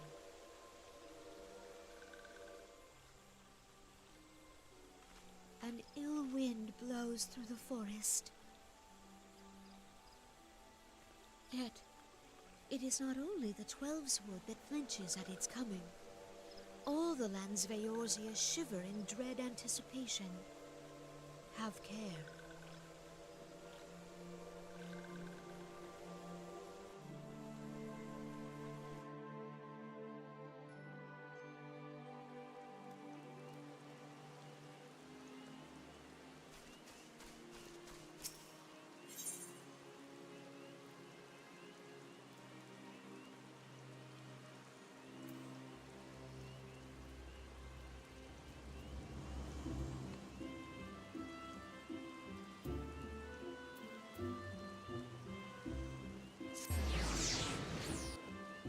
I wanted to find a market board just real quick.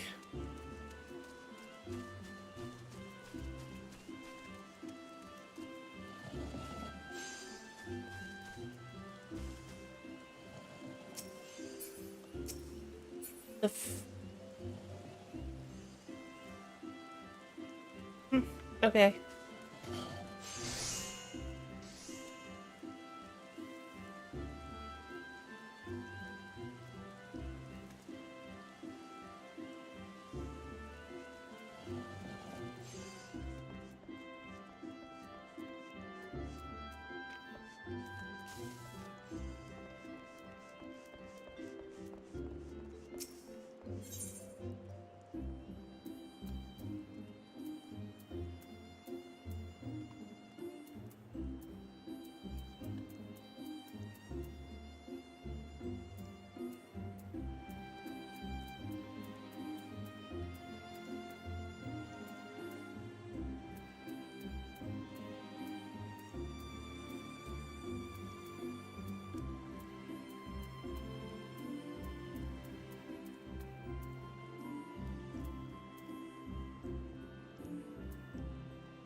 What would...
$115,000.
Alright, let's try again.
Look at that. Look at us. Oh my god.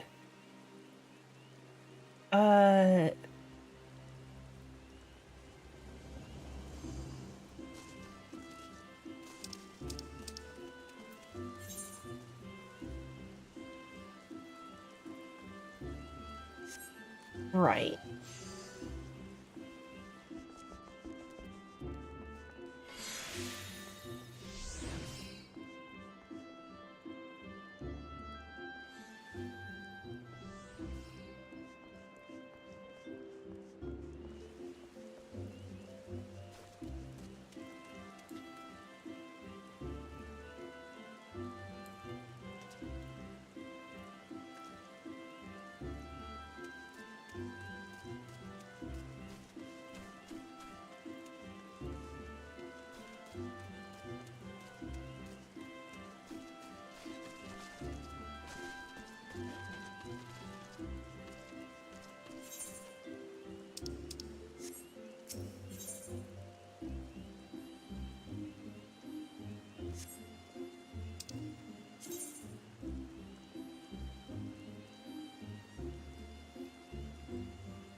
Oh, I can't use my umbrella on my chocobo. Boo.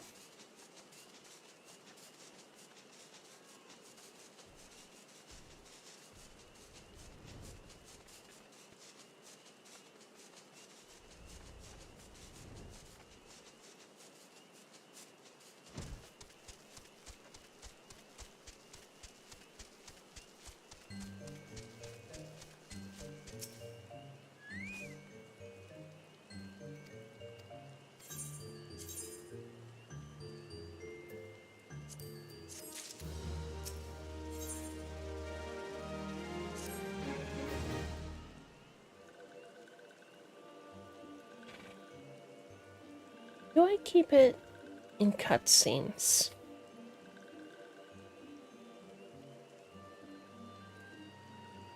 Lame. Bad game.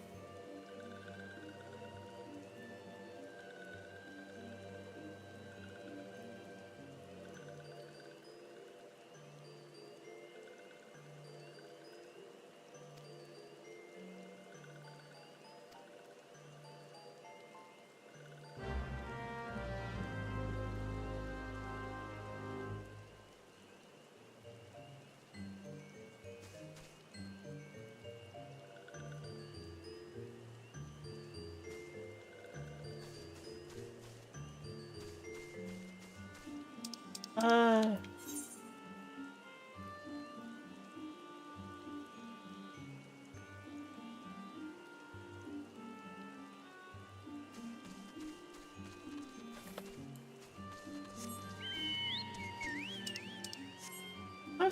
Why wasn't the icon showing up?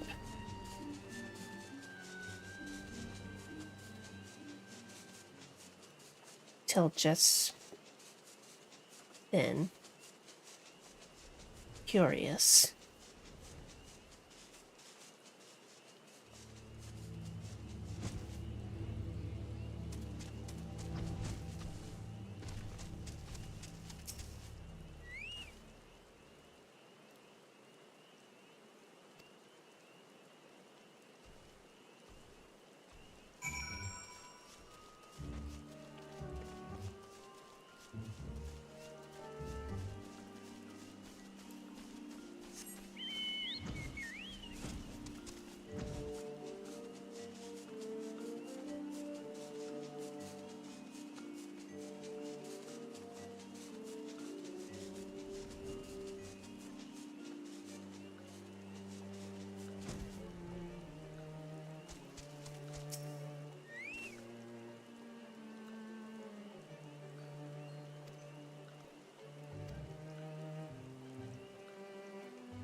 Okay.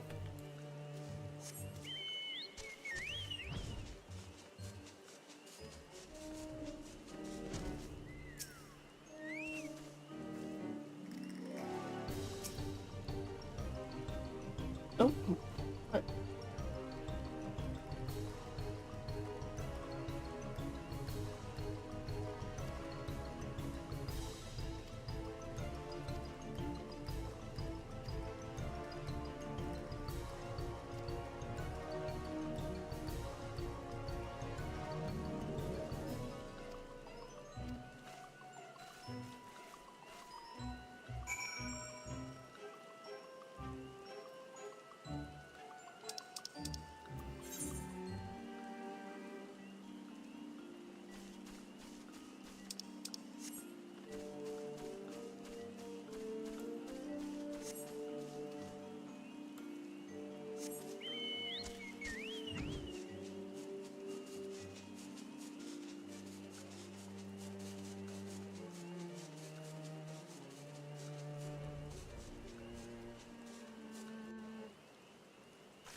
Itchy.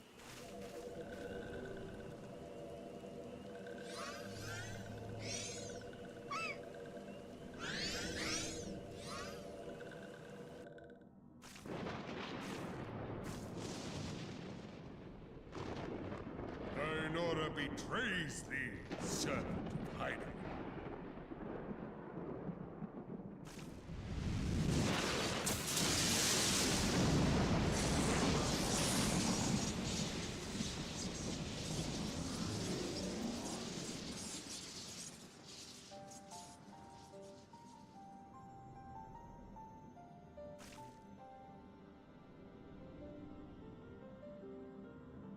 Thou art the bringer of light, bane of Ifrit, Titan, Garuda, and Leviathan.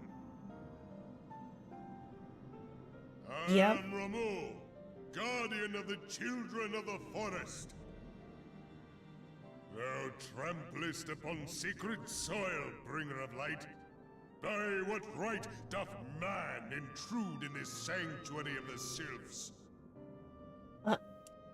I'm a woman, thank you. The Gridanians proffer peace? Their words are born of delusion, thine offer an insult.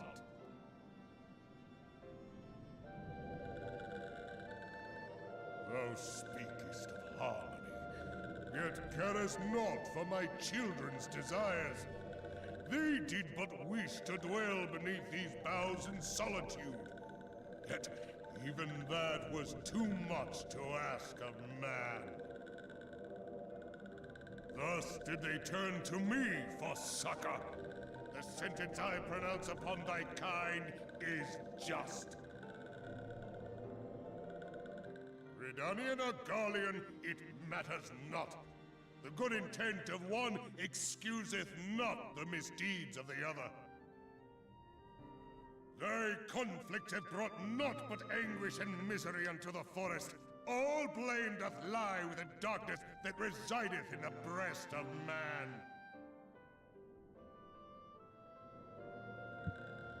Whence Something, something, Hunter, Hunter, bottomless malice of the human heart, something or other. Given form when man was born.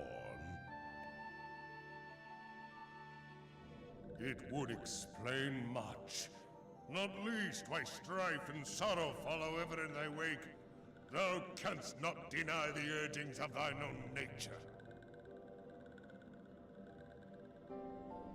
Knowing that thy mere presence here portendeth tragedy, wilt thou persist in this pretense of peacemaking?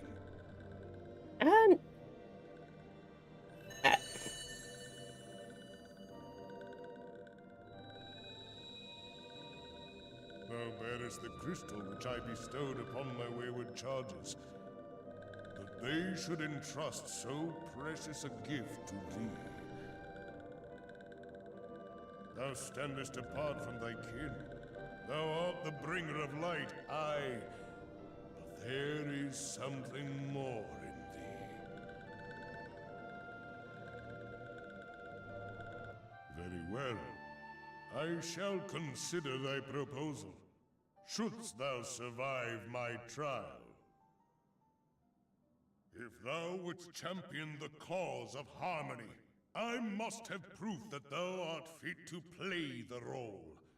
Wither mine ire, and prove to me thereby that thou hast strength enough to stay the darkness which threateneth to consume thee.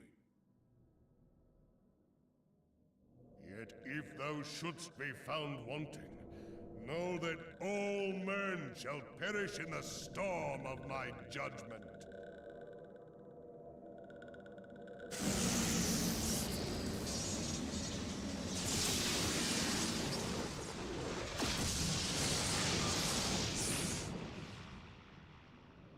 Come to me, bringer of light. I shall await thee on the field of battle.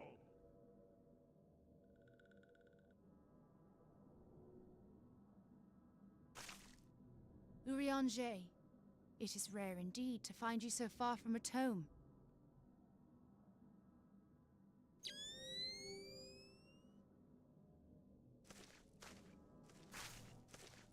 The Lord of Levin himself. Never till this day had I looked upon his visage, save in painted renderings made faint by time. Ever shall this scene remain etched in my mind's eye. Beg pardon, my lady.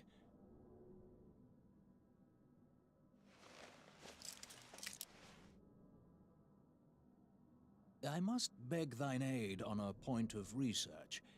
If thou Taking art off one resolved to pair of face Lord goggles for Ramu, another.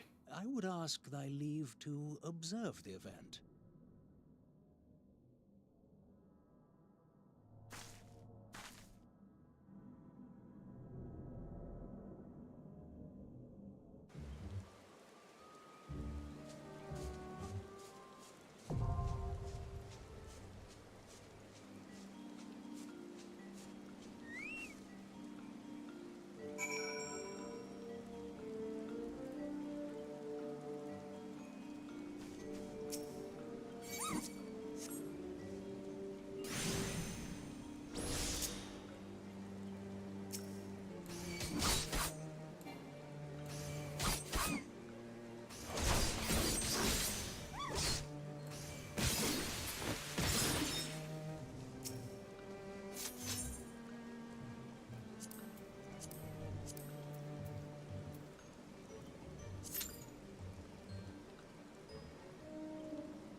You sit with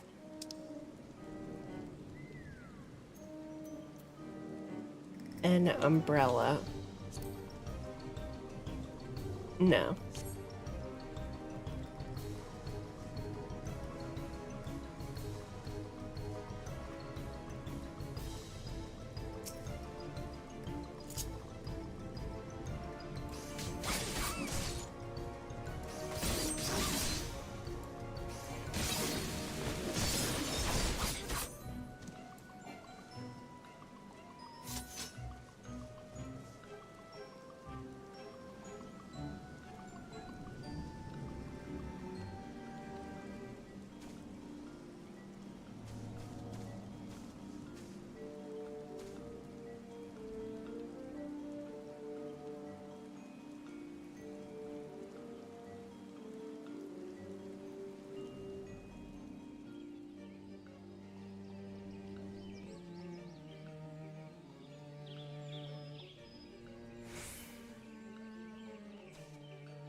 Had I not just registered for duty?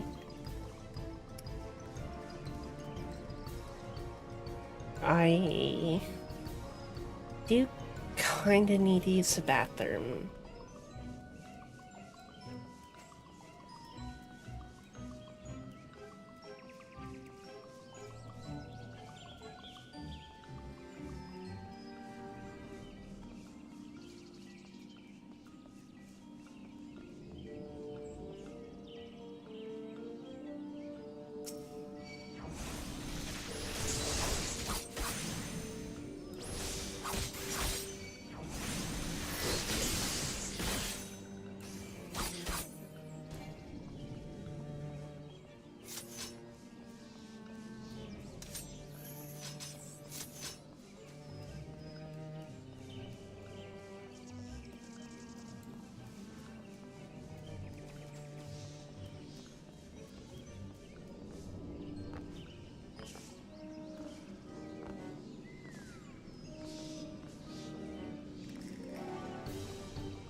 I'm looking for like a lean against the wall emote.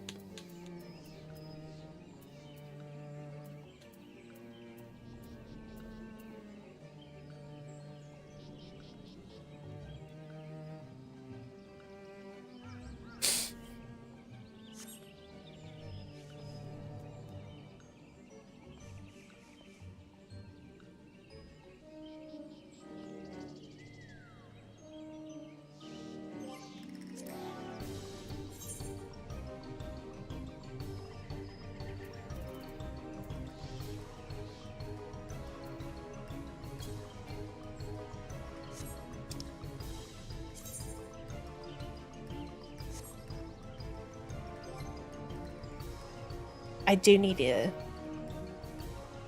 pee.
Okay.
God, that's fucking cute time.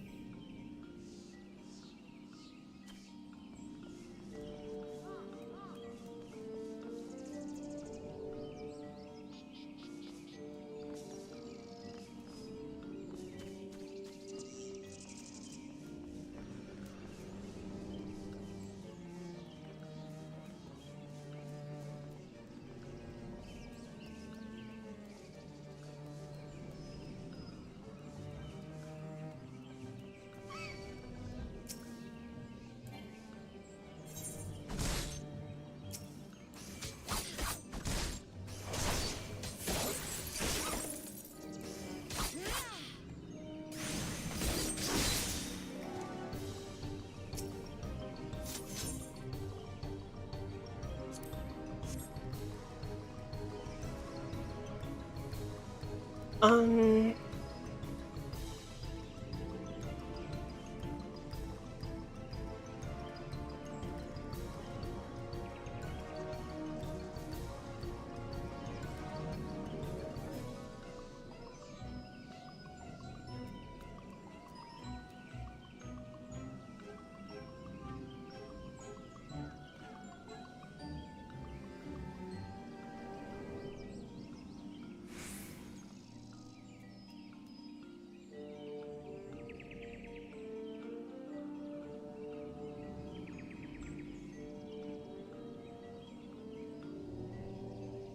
you know, with how tired I am,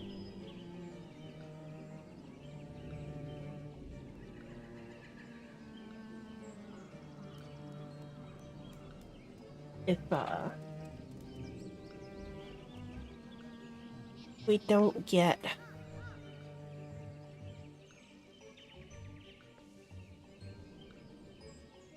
we don't get a queue within 10 minutes, I'll probably just call it.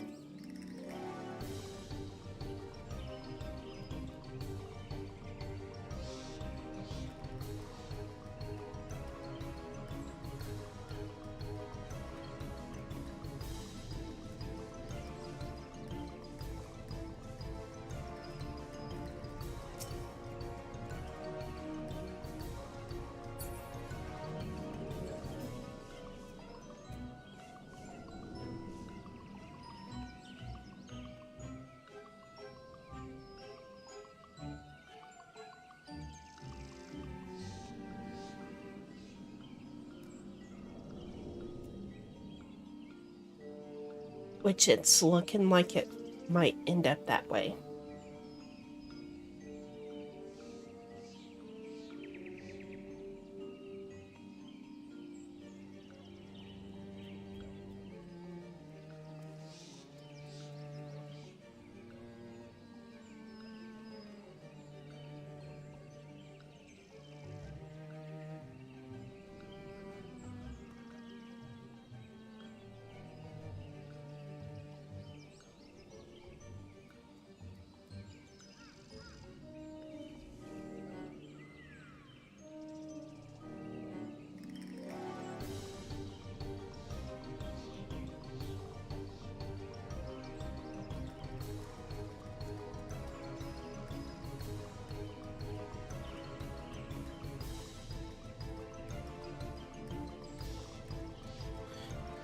I could ask the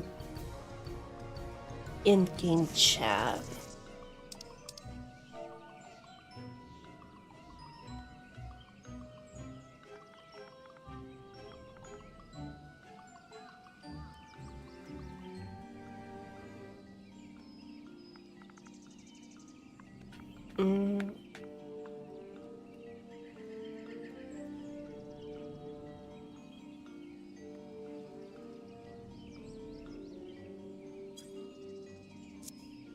I could, but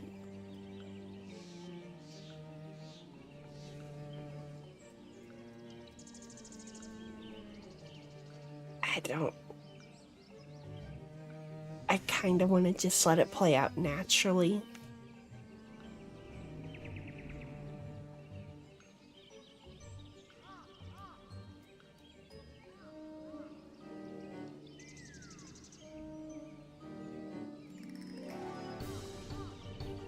And also, there's a really interesting topic about similarities between Swedish and German. And I don't really want to interrupt.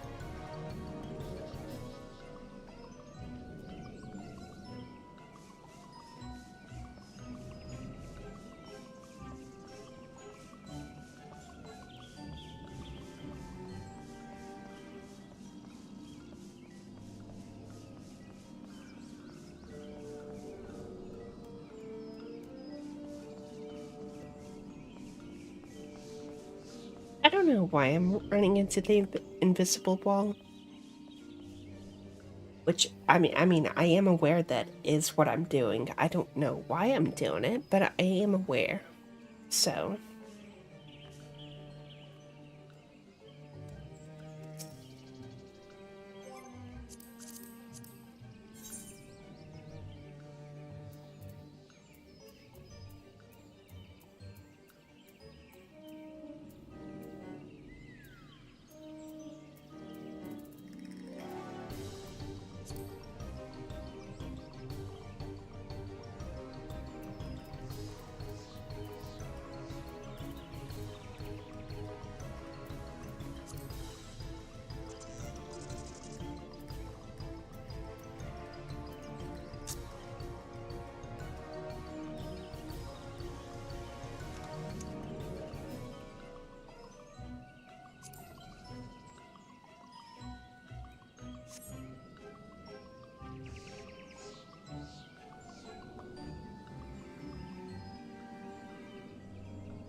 Are you even capable of thinking?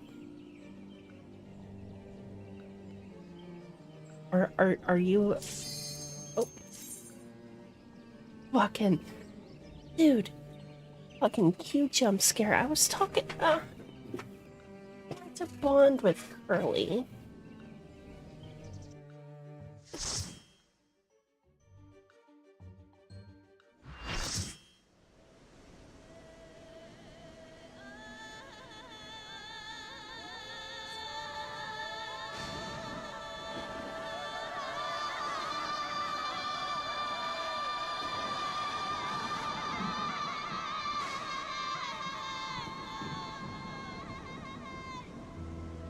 I love the music.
Oh god.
Uh...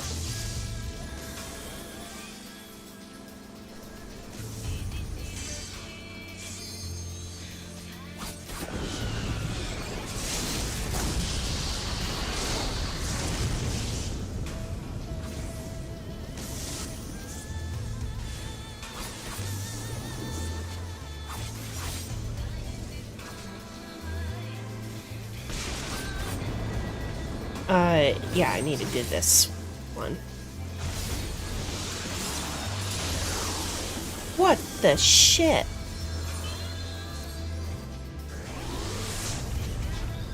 I question.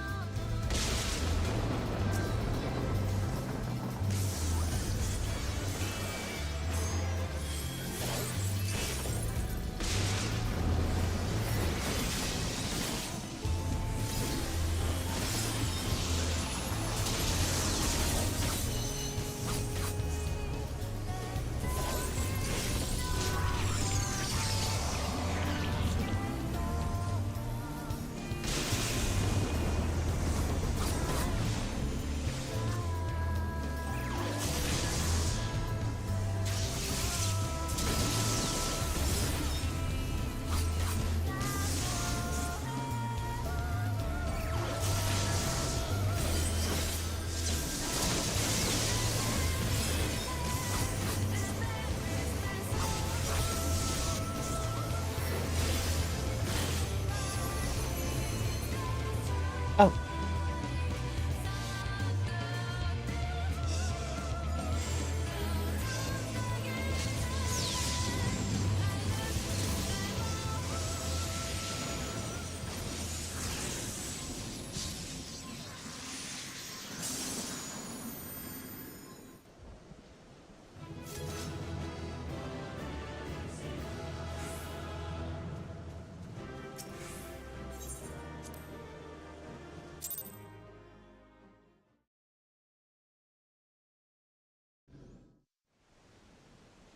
I have taken thy measure, bringer of light.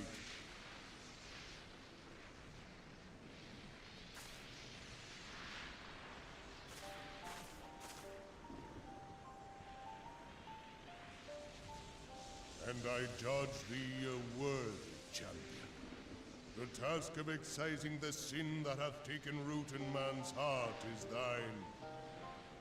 Yippee. Shrink not from employing thy strength in service to the forest and the wider realm beyond. Like hungering shadows do the enemies of harmony gather, and meekness will but feed them. If man is to be delivered from the dark, it shall be by thy guiding light alone. Stray not from the path, for if thou dost, thy people shall be truly lost. Duly noted.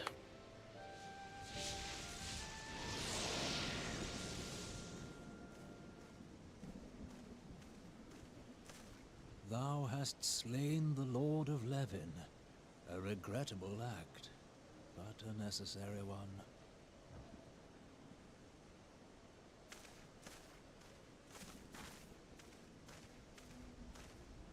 witnessing thy struggle, a truth hath been revealed unto me. If I mistake not, it may yet prove a chink in the eternal armor of the Ascians. But let us conclude our present business. I shall expound upon my findings at the Rising Stones anon.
Oh, there you are.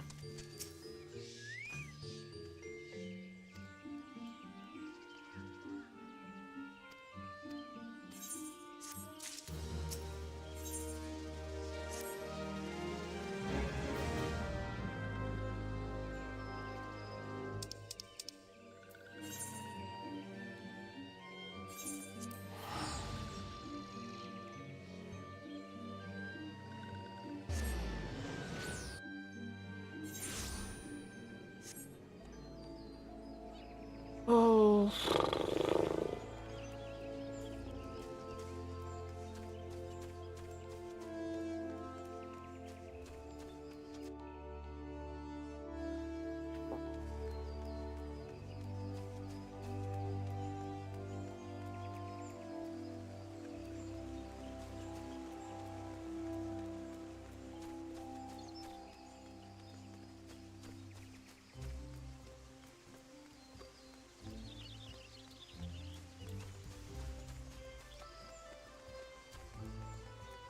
The tiredness is taking hold.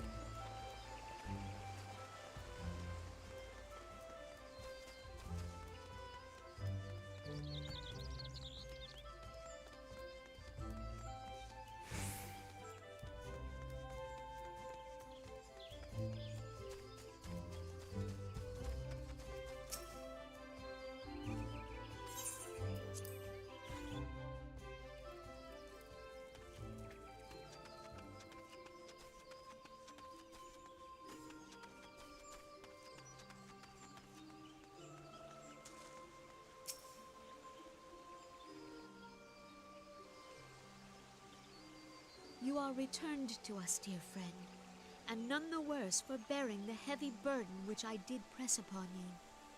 Most glad am I of this. She sounds like I am informed that your very efforts to negotiate faintly a peace with Lord Ramu congested. ended in conflict. Pray tell me, what befell?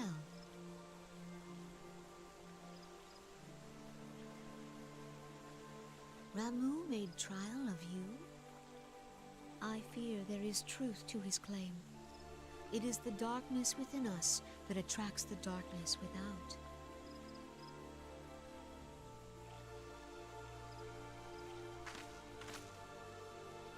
It cannot be denied that misfortune follows man. For evidence, one need only look to the conflict brewing in Cartano, or to the rising flood of refugees.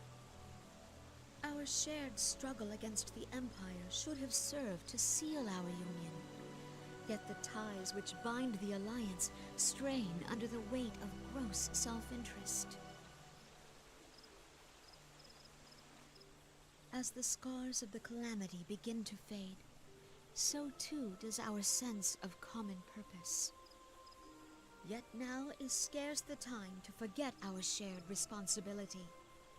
If this new-sprung realm is to survive beyond its infancy, it must needs be nurtured by all.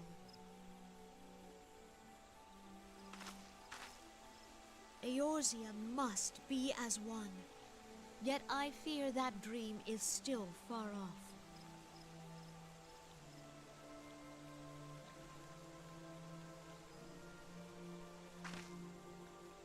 On behalf of the people of Gridania and the elementals both, I thank you for all that you and your fellow scions have done. Yeah, no biggie. Full oft have I been compelled to look to you for aid of late, and offered all too little in return. As leader of this nation, I shall endeavor to prove a more worthy ally to your cause henceforth.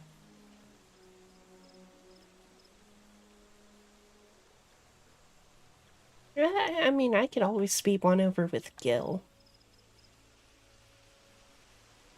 Lord Ramu has departed, yet the keening of this ill wind grows no less insistent. Voices of the forest, pray speak and I shall listen. What unseen evil begets this unease in my heart?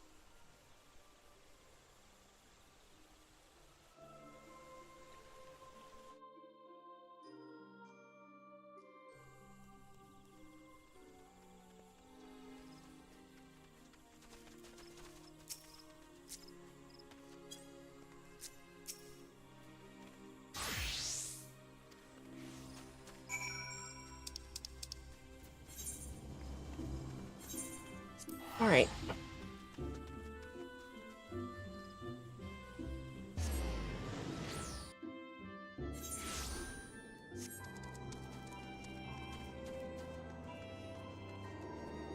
Oh, that is a sick-ass chocobo. What the fuck was that?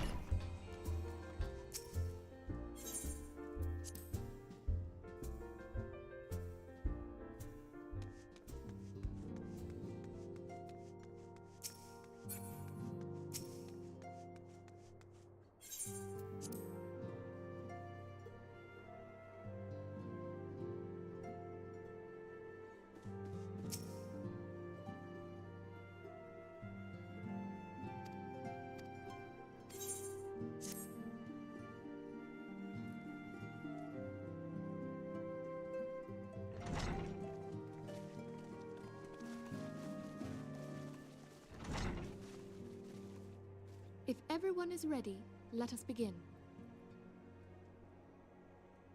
Urianger, the floor is yours.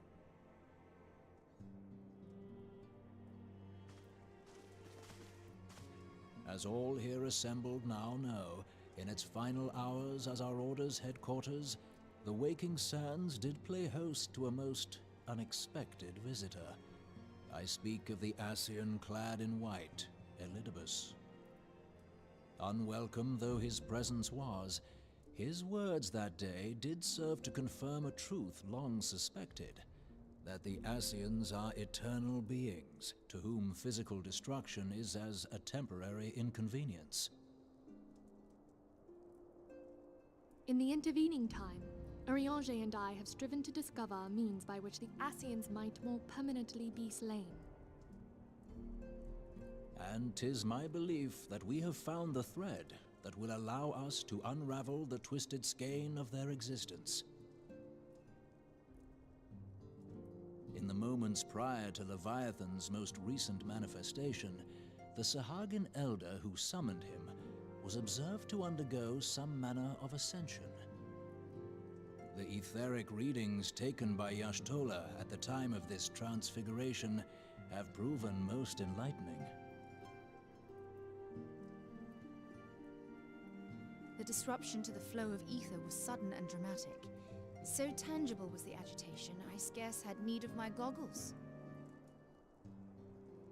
The significance of Y'shtola's readings might better be understood in the context of mine own, taken at the instant of the Lord of Levin's demise. Unlike the Primal, the Sahagin was not subject to etheric dissipation. Before discussing our new discoveries, it may benefit us all to recall what we know of etheric behavior. Yeah, sure.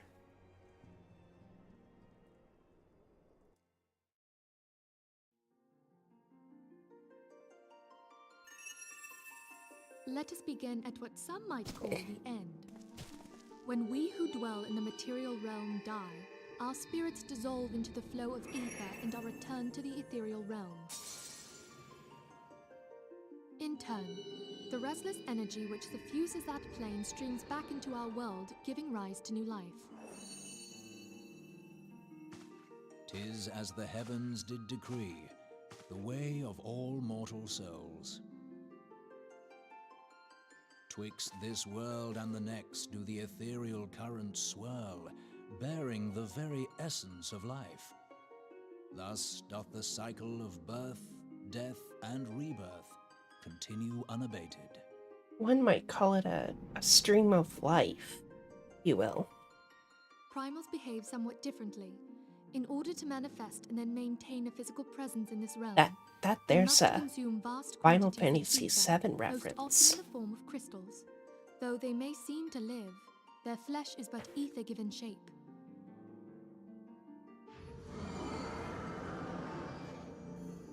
Thus, a defeated primal leaves behind no broken corpse. Rather, the essence of its form seeps back into the land whence it came, and the energy of its shattered spirit is called back to the ethereal realm. And there it waiteth, till next the prayers of the faithful do draw it forth from the sea of ether, to take their offering of crystals and make for itself a new body.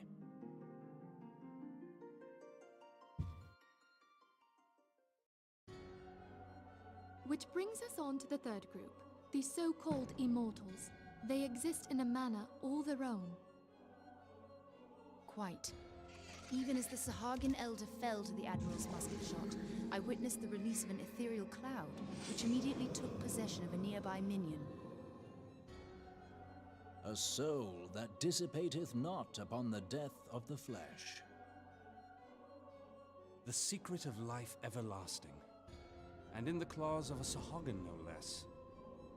But I wonder, what would happen to one of these obstinate spirits, should there be no suitable host for it to claim? If mortal death entails a return to the ethereal realm, it seems doubtful that the soul of an immortal would venture there. Nay, it merely withdraweth the distance, unto the shore of the ethereal sea, perchance, but no further. Yes, it exists in neither this realm nor the next, abiding instead in the space that lies between them. The Ascians took control of Thancred by means of a crystal of darkness, an artifact which, if our theories are correct, serves as a gateway to the place I have just described. I was hoping people had forgotten about that. I am sorry, my friend. For a mercy, the weary road of our research hath brought us unto an answer. The Sahagin ascended to an immortal state, but he did not possess a crystal of darkness through which to flee this realm. Thus was he consumed by Leviathan. If we could entrap the spirits of defeated Ascians in like manner, and thereby deny them resurrection...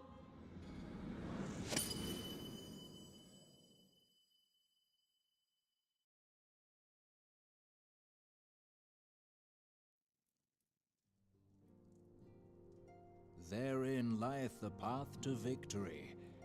Thou art most perceptive, my lady. Only when we have trapped the bodiless soul within an ethereal prison can we hope to defeat its unnatural constancy. So did Thus that might even an eternal paragon be consigned to oblivion. did that slideshow like actually happen? These feats are, of course, Was far that like easier said than done. an At actual present, like we lack a viable means to entrap and extinguish an Ascian soul. Yet I believe like it a to be visible possible. projection The pieces of the or puzzle lie before us. We have but to put them together. was that just like a hallucination? I will depart at once. Probably to just convene a- with the sages of Sharlayan. Together shall we divine Just the a steps visual by which guide our for the goals may player. be achieved. Nothing more. I have the But the utmost funny faith in answer our is that it company. actually did happen. That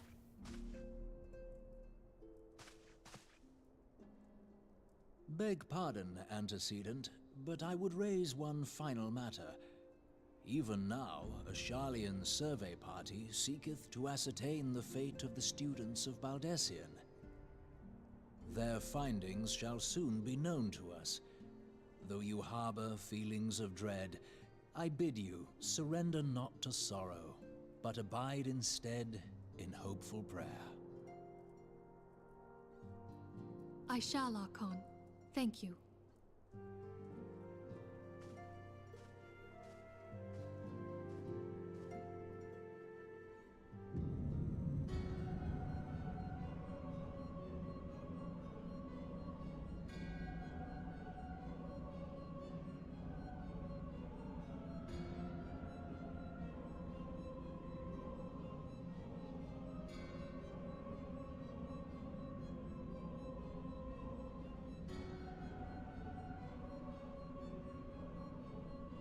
uh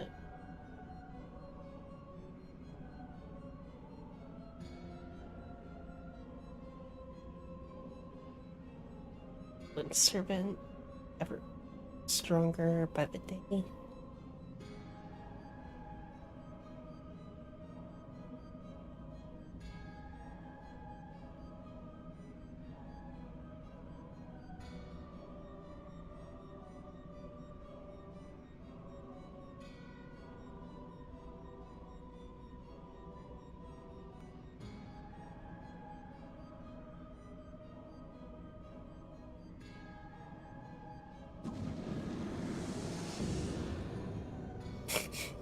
Yeah, right.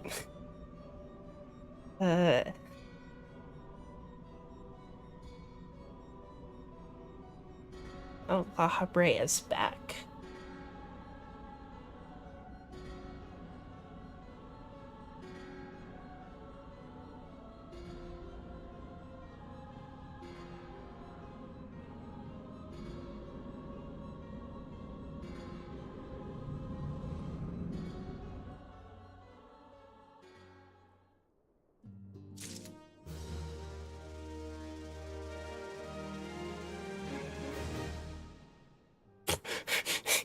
that that cutscene went for so long my controller. Oh god.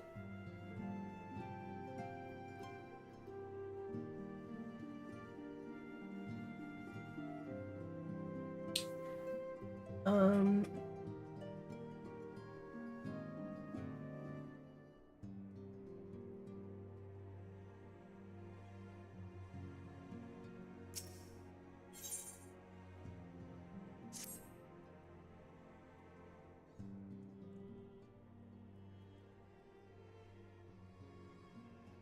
Okay. What you got?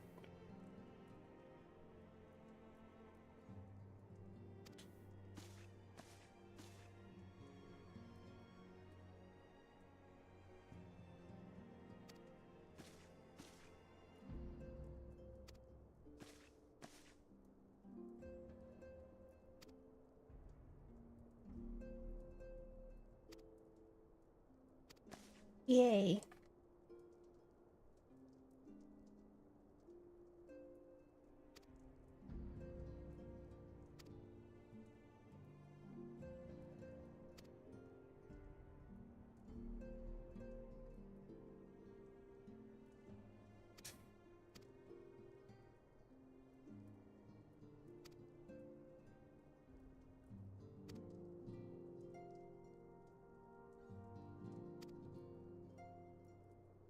Um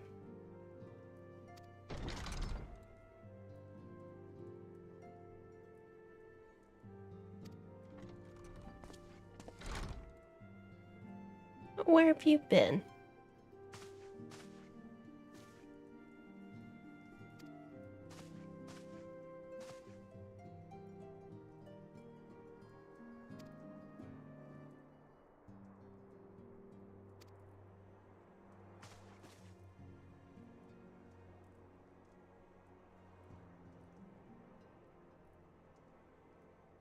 Cool. Awesome. Great.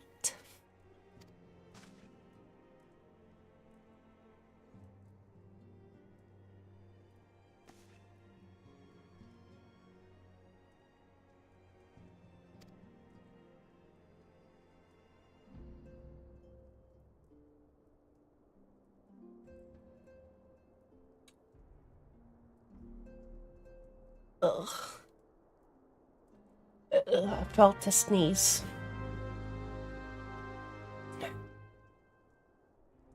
But sneeze evaded me.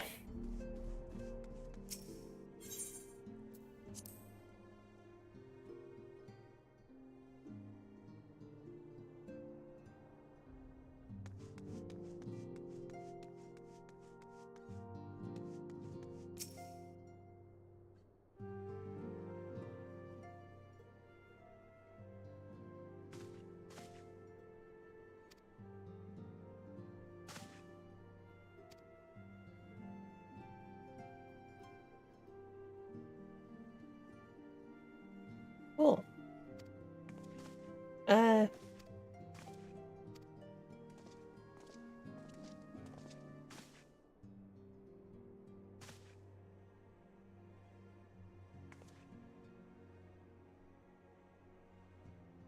Sick ass,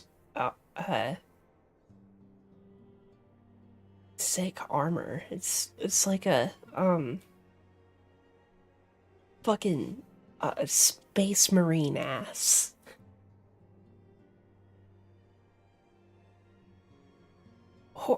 Wait, hold on. Hoary Boulder.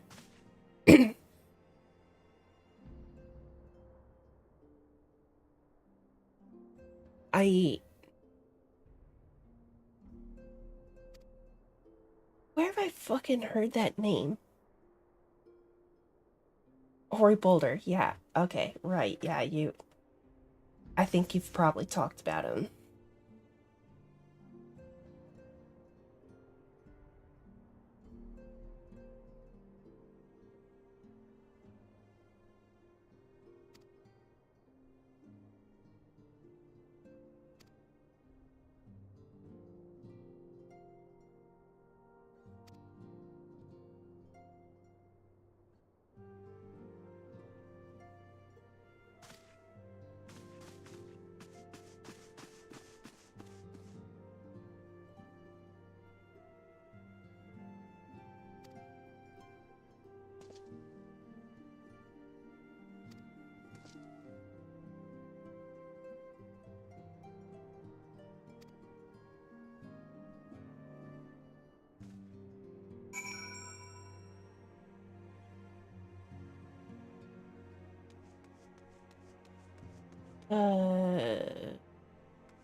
I was wondering where Curly was, but oh well.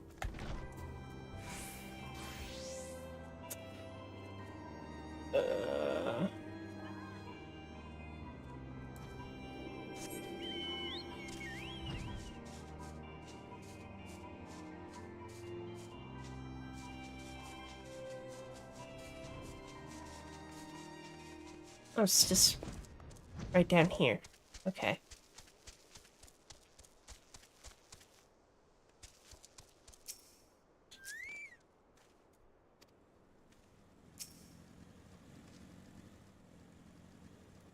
What's that motorcycle?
Okay.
Quite a shocking burst of strength there, but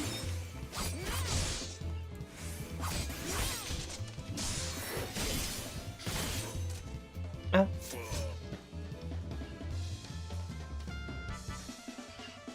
Well, so much for that, I guess.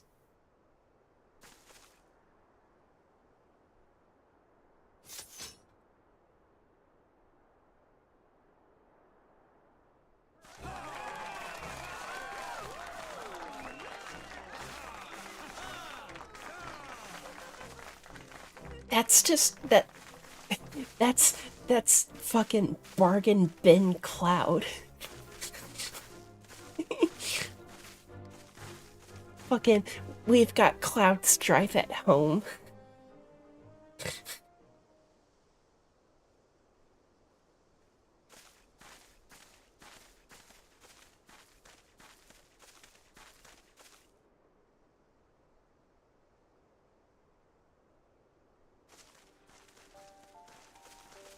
That's not Cloud Strife. That's precipitation fighting. Oh man. Oh.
Oh.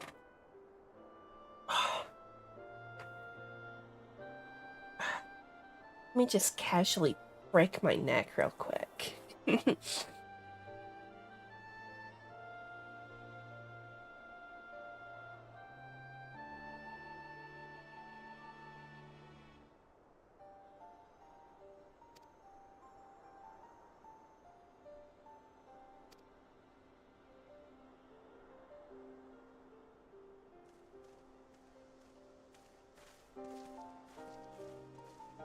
His sword was clipping through his hip plate.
I like quick arm.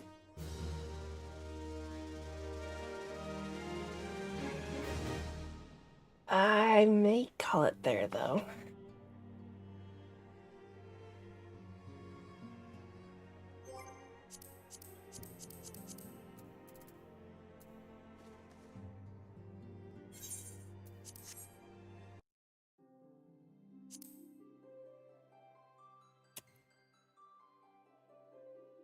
Yeah.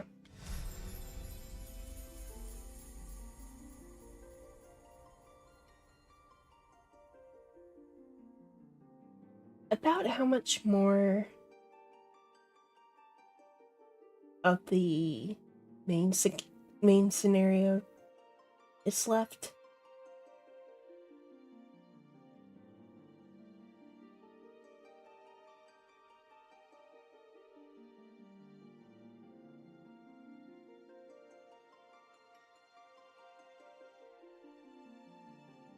Yeah.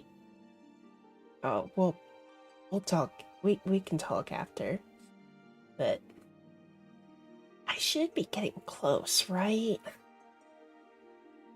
Right?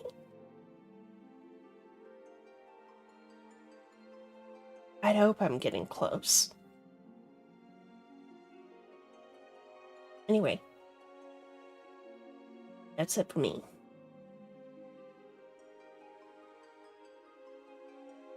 Wait, like 20%, like 20% to go?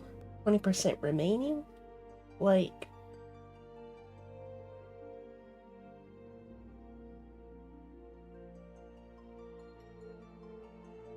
what, oh, okay, I'm with you now, okay. Cool.